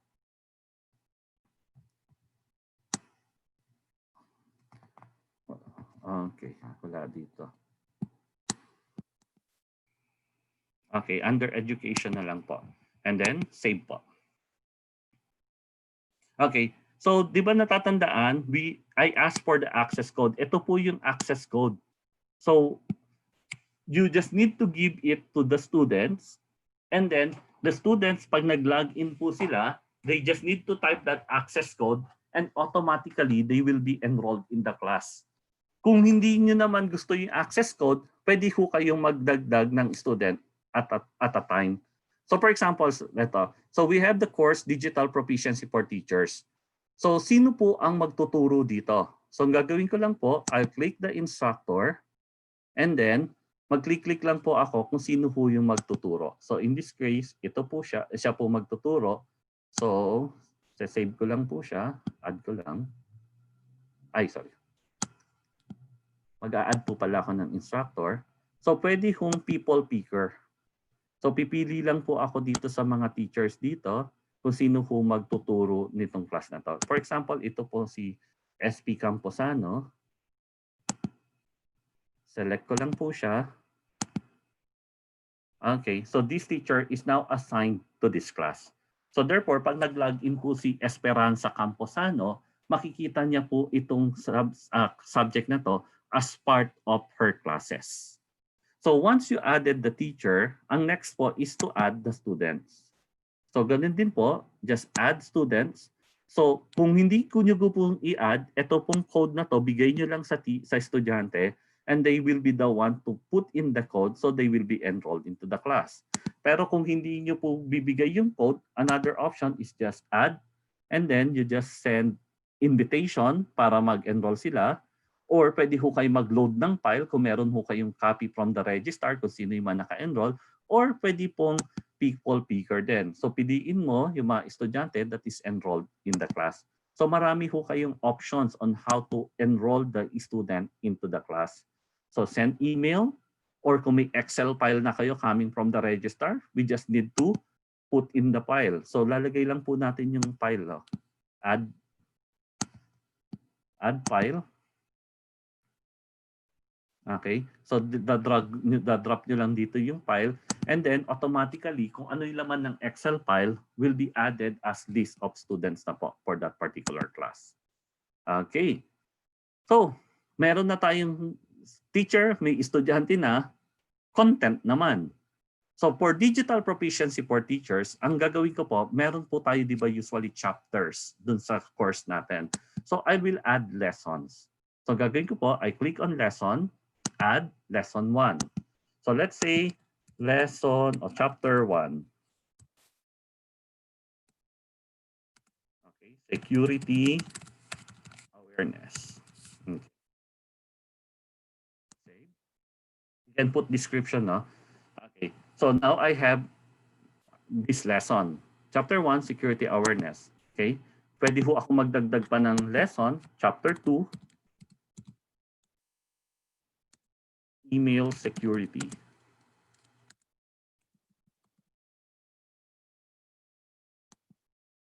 Okay. So I now have chapter 1, chapter 2. Actually, pwede nyo na kung lagay pa yung other chapters po ninyo. So, ibig sabihin, for the 1 year na class ninyo, pwede nyo na pong create yung lesson. So let's say, may lesson na po ako, may chapter na ako, maglalagay na po ako ng content dun sa class. So one is, pwede ho tayong maglagay ng introduction.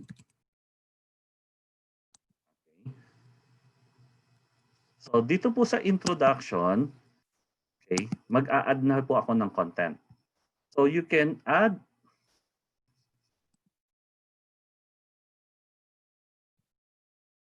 content. So clicking edit.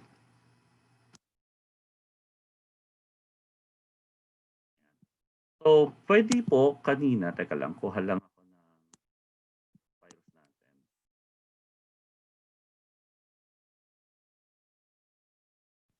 Okay. So kunwari ito po yung ilalagay ko. So I can put it here. Tapos pwede ho tayong maglagay ng text as your content. Okay. Security our citizens, online security, that's one. Pwede ho kayo maglagay ng text na content, then save po. So makita nyo, I already have this class, no? Dagdag ho ako ng page, dagdag ho ako ng another page. So this time, so picture naman. I will add picture po. So edit po natin.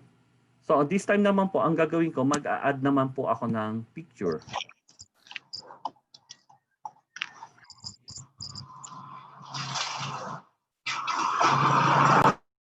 So kung mag-a-add ako for example ng picture,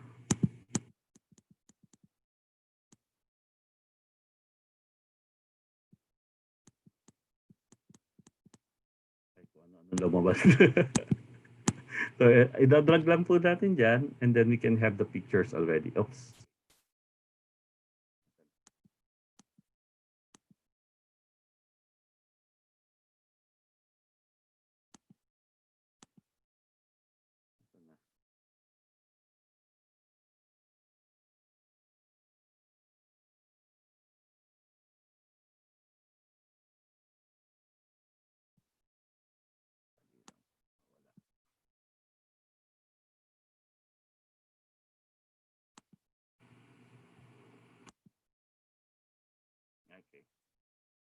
So, balik ko lang po. I'll add upload image.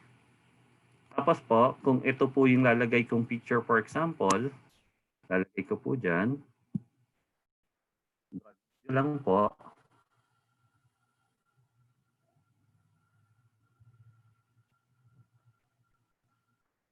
And then, save.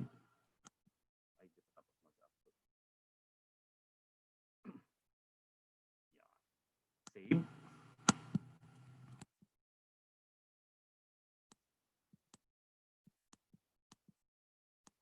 So you now have the pictures, okay?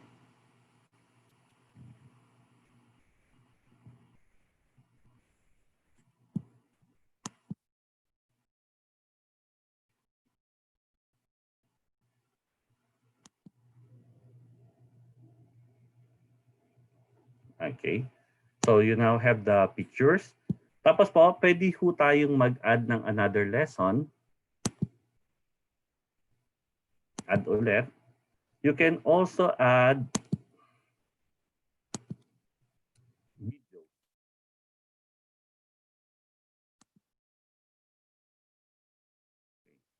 So sa videos po, pwede rin ho kayong magdagdag ng videos. So just go to the site.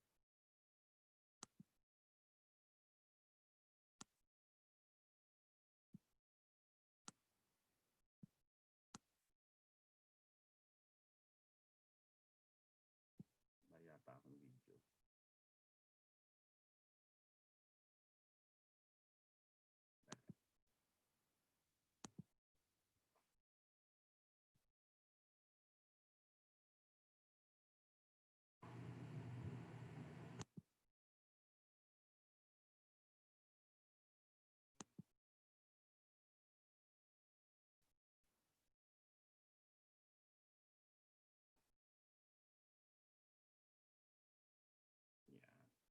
So, nag-share ba?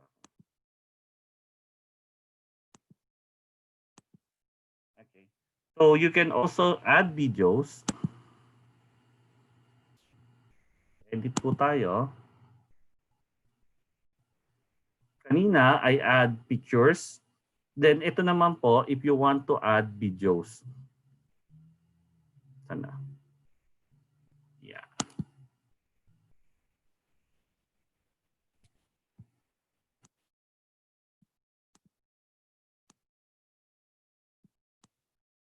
Drag lang din po. Ay. Correct format.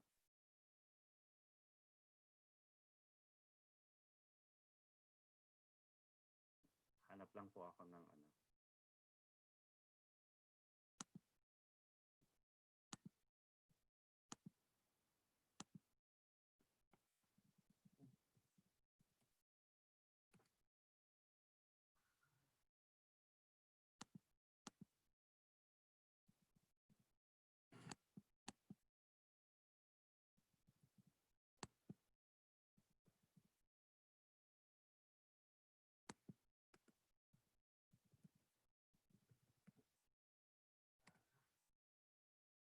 Ay.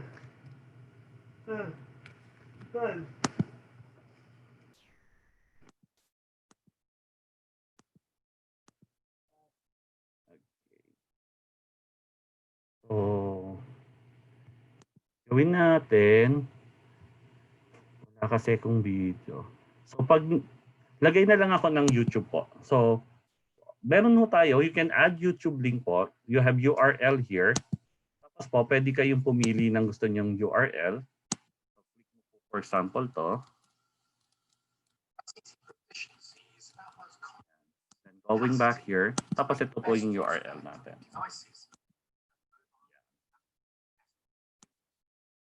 Software, services or systems.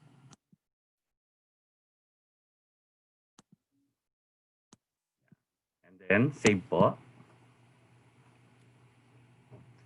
So, automatically, magkakaroon na ho kayo ng YouTube link. Sir Joseph, ang nasa ano po ay yung PowerPoint po. Ay, wait.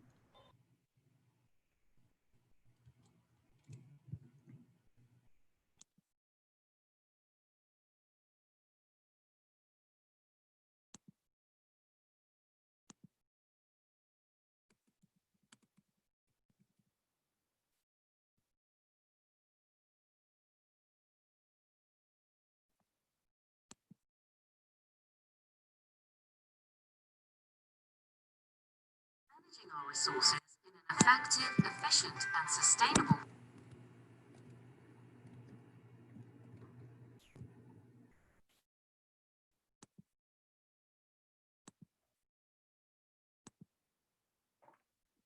Ma'am, ano nakikita niya? Yung ano na, YouTube na? Yes, sir. Okay. So for example, ito po yung idadagdag kong visual aids. So pupunta lang ho tayo dito. We'll add page. Let's say YouTube link po.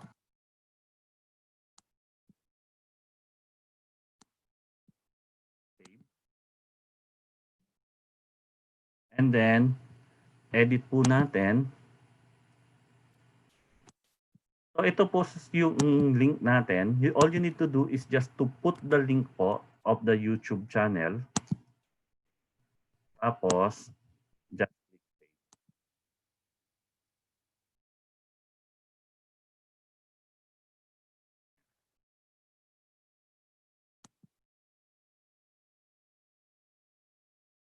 Edit.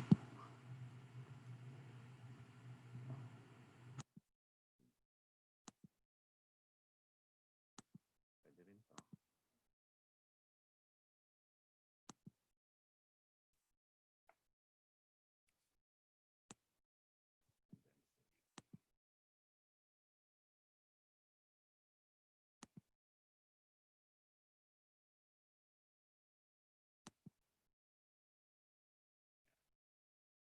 Okay. So here makikita nyo, naka-save na yung YouTube channel natin.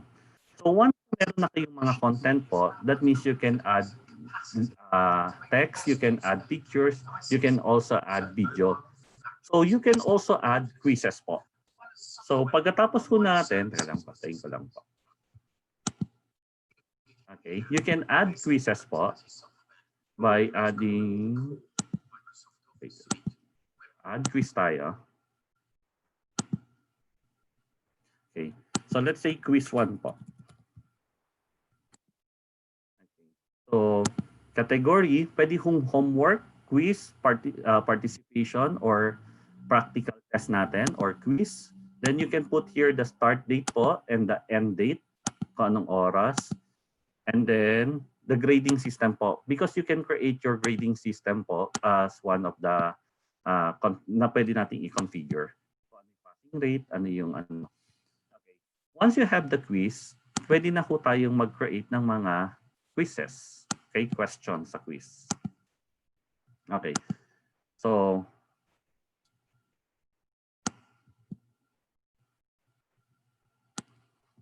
okay. So, quiz 1, add po tayo ng questions.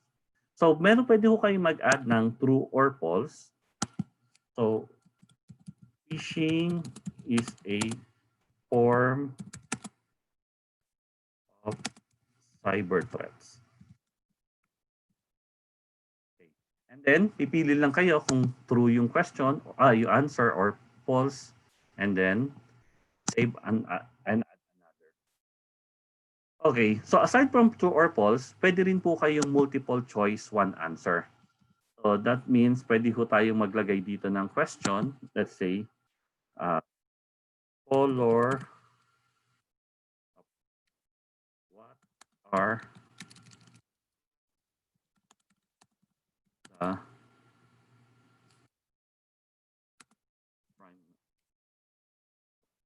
prime numbers? Okay, so kunwari lang po yan. So we have 2, 3, 4, and then we have 5. So kung multiple choice one answer, so we have this as correct, and then save lang po. So aside from true or false, multiple choice one answer, pwede rin po kayong multiple choice many answers. Okay.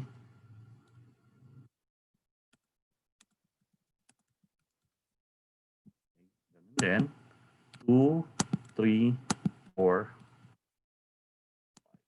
So this one, dalawa naman yung sagot. Okay. So dito po makikita nyo, you can change the points po. So for example, this question, gusto nyo po 3 points po siya. pwede nyo pong palitan. Or kung gusto nyo po, 2 points yung question na to, pwede nyo pong palitan yung points. Also, kung halimbawa po, isa lang yung tinama niya, gusto nyo po bang may score siya?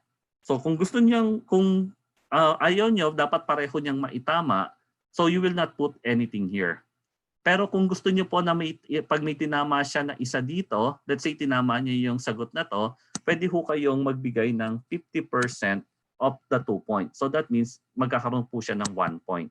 So option niyo po yan kung gusto niyo magkaroon ng grades yung pag may isa lang siyang tinama. Tapos meron po dito randomize at saka original. If you click on original, ganito po yung pagkakasunod-sunod ng choices, 2, 3, 4, 5. Pero kung gusto niyo po na yung choices na randomize po, you can just click randomize, mag-random po yung 2, 3, 4, and 5. So that means yung mga estudyante ho natin, hindi ho pare-pareho yung pagkakasunod-sunod ng numbers nila, yung A, B, C, D, yung 2, 3, 4, 5, nagra-randomize po yan. Even po yung questions nila, nagra-randomize din po siya. So meaning yung number 1 na question nitong estudyante na to, it doesn't mean na yun din yung number 1 niya. Okay? So pwede hong number 1 niya, number 4 questions do sa ibang estudyante because nagra-randomize siya. Pwede pong fill in the blanks, pwede pong pre-form, pwede pong matching type, pwede pong arithmetic. So there are really lots of different forms of questions po, okay, that you could choose from pagdating po sa assessment. I know na isa pa pong part ng grading system ng mga teachers is actually yung practical test. So paano po tayo mag-create ng practical test? So pwede ho click nyo, let's say in a form of essay, yung practical test nyo. So let's say PT Chapter 1. So this is the PT for Chapter 1. So save nyo lang. Okay. So makikita nyo po dito, sirs, ma'am. Saan na siya? Meron pong use rubric. So mangyayari, you can create a rubric on how you want the essay to be graded. So let's say grammar po. So pwedeng anong 20 points, 30 points, 40 points, 50 points. Okay, excellent, good, fair. Tapos ito po yung description on how you will be grading the grammar.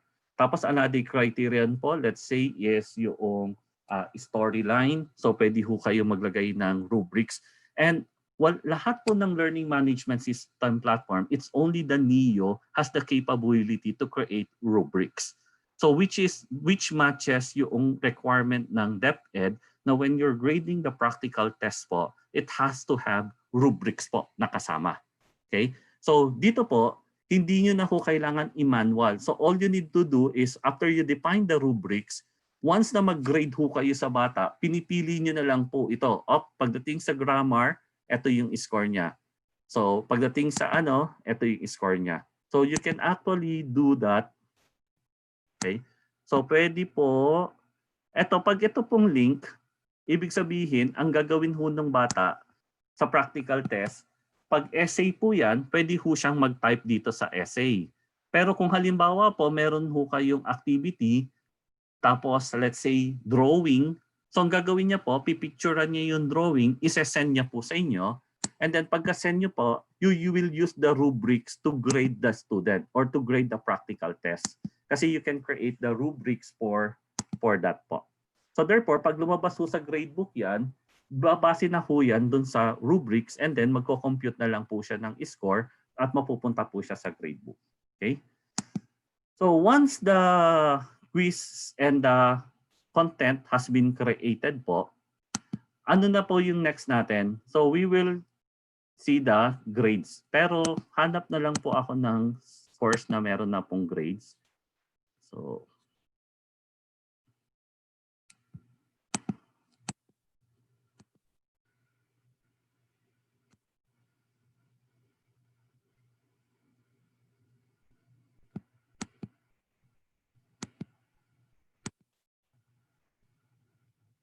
gradebook. Okay, makikita nyo na ho dito yung score ng mga bata. Okay? So that means pwede ho kayo ditong set ng grading system. Napapalitan naman ho yung grading system natin dito. Tapos ito naman po, makikita nyo dito yung attendance din ng bata. Okay? So you can check their attendance as well.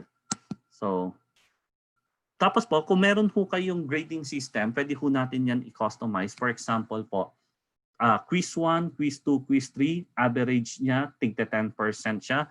Para ho, pag lumabas po yung final grade ng bata, based na ho sa percentage distribution ng mga quizzes. So halimbawa po, ang departmental exam is equivalent to 30%. So you can set the departmental exam po into 30%. So that pag nag-compute po ng grade, you don't need to transfer it to the lesson plan. So this particular grade book of yours will already appear as your lesson plan already. Okay? So ano pa?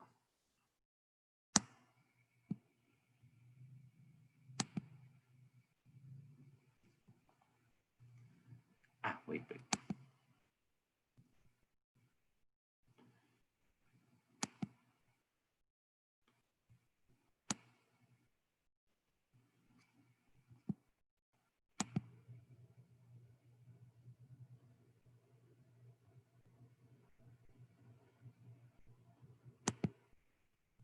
This will also give you analytics.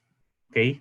Makikita nyo po dito, yung pinaka-summary po, how many of the students perform well sa brain test, sa quadrant A, quadrant B. So ito po yung naging score nila. So D and F yung naging score nila. So you can also do item analysis using the gradebook as well. Okay? So nandito na po lahat. So pag hindi na ho kayo kailangan mag-compute ng item analysis nyo, kukumpitin nyo ilan yung nakakuha ng tama dito, ilan nakakuha ng mali dito, because it's also shown here already.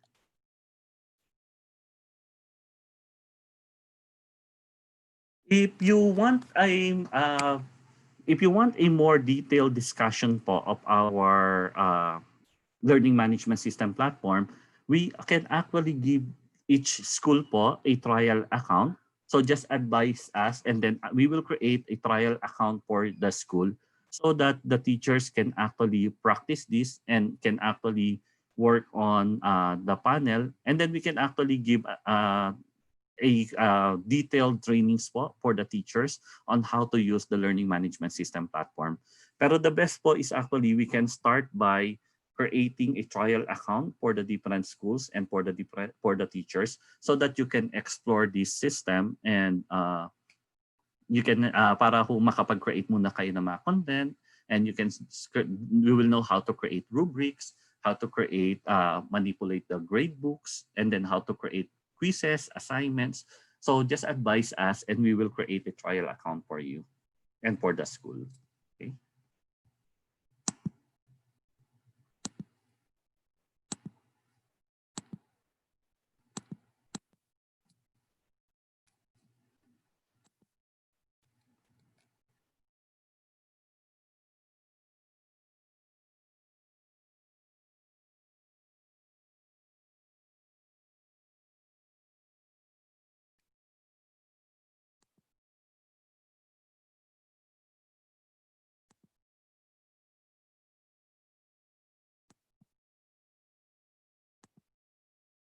Okay, so going back to my presentation, so we can cover all types of assessment as mentioned. Pwede ho kayong mag-group, mag-team. So meaning, pwede ho kayong mag-create ng group. So kung group activity po yan, pwede rin ho tayo mag-create ng assessment or group activity. So as mentioned, you can create performance tests for rubrics. You can define yung different criteria and then how you will be grading the rubrics. You can see it from here. Then, pwede ho kayo mag-check ng attendance. Okay? So, makikita nyo dito, you can use eto na rin po yung system to create the attendance. So, late, and then kung sino po yung absent. So, dito na rin nyo po gagawin yung attendance. And most importantly, this one has an unlimited storage. So, meaning, you can load as many files as you have. Pwede ho kayo mag-create ng mga folders ninyo. So, because that is part of the package of Neo LMS. So, you can make use of the cloud to store all those informations.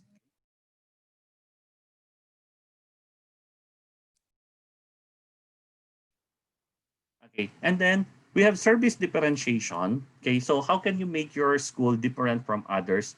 So what I can recommend is encourage your teachers to take certification programs as well as for the students. So in some of our school partners, we incorporated industry certification or international certification, particularly on IT areas where there is a high demand for professional, like is the field of security, networking, and cloud.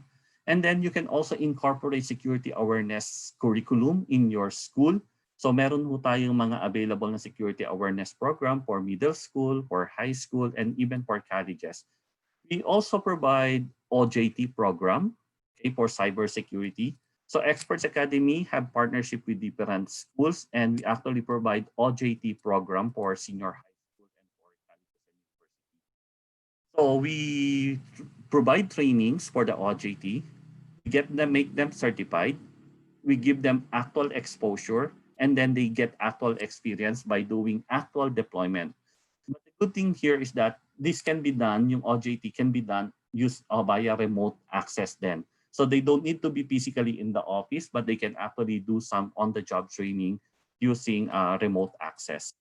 So these are some of our students that we have trained already, students that we have certified, then those students that has actual exposure, and then they do actual deployment experiences. So how Experts Academy can help you? We can help you in terms of your training needs by defining and helping you to define your school online security policy, by creating your digital proficiency for teachers and creating the assessment and the training roadmap for your teachers, by yung security awareness program po. Okay, we can also do that.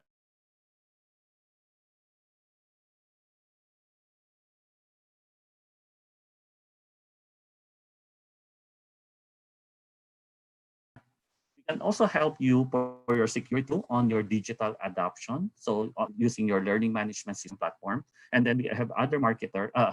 We also have other digital market tools like Digital Marketer. And then if you want to have your school to be differentiated from others, we can offer international certification because Experts Academy is accredited partners of different training providers for international certification.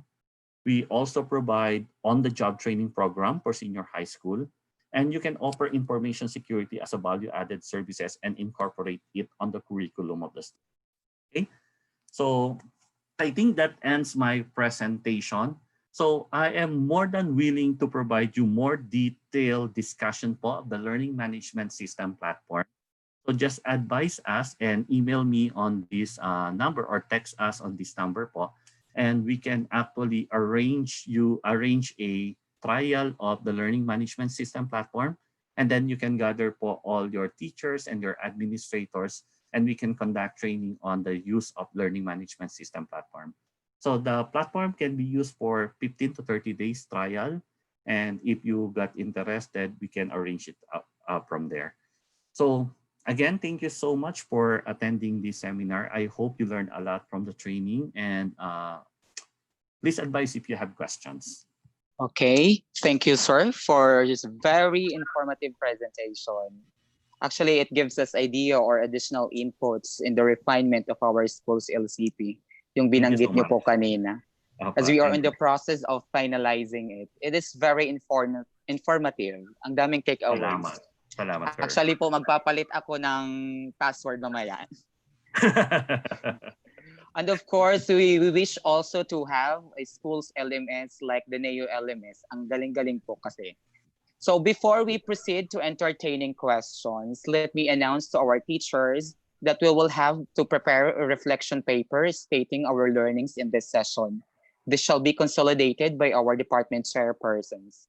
And to all participants, we are all required to accomplish the Katami evaluation form, which Ma'am Poldo will be providing us later. This shall be used to assess and to further improve our next sessions. The evaluation is a requisite in receiving your digital certificates. Now, moving on to our question and answer portion. Okay, for a systematic way of question and answer portion, You can write your questions on the chat box, or later on you may ask the permission of the moderator to raise your question orally. Okay? Okay, first question raw po, sir. Ito nakasulat dito. How much po is the NEO LMS? Sir? Yes po. Yes, ma'am. Oh, Yes, sir. first question po daw po, sir, is how much raw po is the NEO LMS? The new LMS po is subscription-based. So, ang binibilang kong subscription lang is the student. Hindi po kasama sa count ang teachers, hindi po kasama sa count ang administrators, hindi rin po kasama sa count ang parents. So, it's just the number of students po. And the subscription ranges from, depende po, no? Depende sa, pero nag-range po siya from 60 pesos per month per student hanggang bumababa po siya up to 39 pesos per month per student, depending on the number of the student. It's very cheap po. Kasi imagine mo po, if it's 39 times 12 nyo po, it's just around 400 pesos po for 1 year access na ng bata. Okay, thank you, sir. So I hope the question was being answered already. Okay, next question raw po, sir. For public schools, does it need DepEd prescription before using it, the NEO LMS, sir? Actually, yung meron po kaming alam na, ako po kasi I'm also from DepEd, so meron po ma-recommended si Department of Education. However, I knew some school po na public schools na they got the NEO LMS po, but the one that is sponsored po is the local government. For the one that paid for their NEO, it's the local government po. Okay po, sir. Thank you. Another question po raw, sir, from Sir Dren. Is there a feature of your LMS where teachers can perform live classes as for synchronous learning? Yes, sir. Actually, that's good about LMS. Hindi ko lang po pala napakita, no? But I'll just show it po once you have your trial version account. You can integrate LMS with different platforms. So you can actually integrate LMS with Zoom so that yung Zoom po is within the platform itself. You don't need a separate one. Pero yun nga lang po, you just need to add the application ng Zoom po so that all the students will also have the Zoom access. So may mga applications po na free, may mga applications that you need to have additional cost. Pero as long as it's free, it's already there. You just need to integrate it with NEO. So meron po tayong mga applications also, yung Google Drive po, you can integrate with NEO. There are thousands po of applications that can be integrated with NEO. And that includes yung mga collaboration platforms. Okay po, sir. Thank you. The next question raw po, sir, is how secure is the platform raw po, sir? Yeah, I mentioned about the cloud-based at saka in-premise LMS. So I think sa ngayon, the more secured po yung mga cloud-based platform natin, especially that the NEO LMS is stored in the Amazon cloud. Amazon cloud po is actually currently the most secured cloud provider and the most highly available cloud provider. If it is in the school premise po kasi natin ilalagay, it's the school who is responsible. So medyo pag nagka-problem pa po tayo when it comes to security, in terms of data protection, in terms of data privacy, that will also sacrifice the reputation of the school. Kaya ako, I really emphasized on my first part of my presentation that security should be the top of mind of the organization, because we don't want to risk the student, we don't want to risk the data of the students, and of course, we need to maintain the reputation of the school. That we need to ensure that they are secured. Okay po, sir. Thank you. So some more questions po coming from our live audience. You may raise your question. You can ask, sir. Hello. Hi, Sir Cons. Hi. Hello, Uh, sir.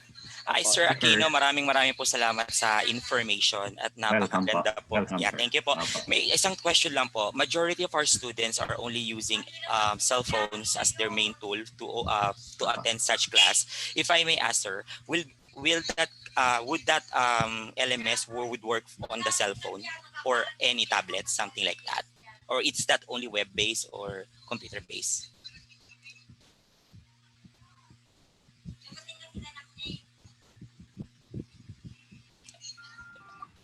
Nakuha niyo, sir? Pasensya na Hello, po. sir? Sir. Narinig niyo Okay. po ako, sir?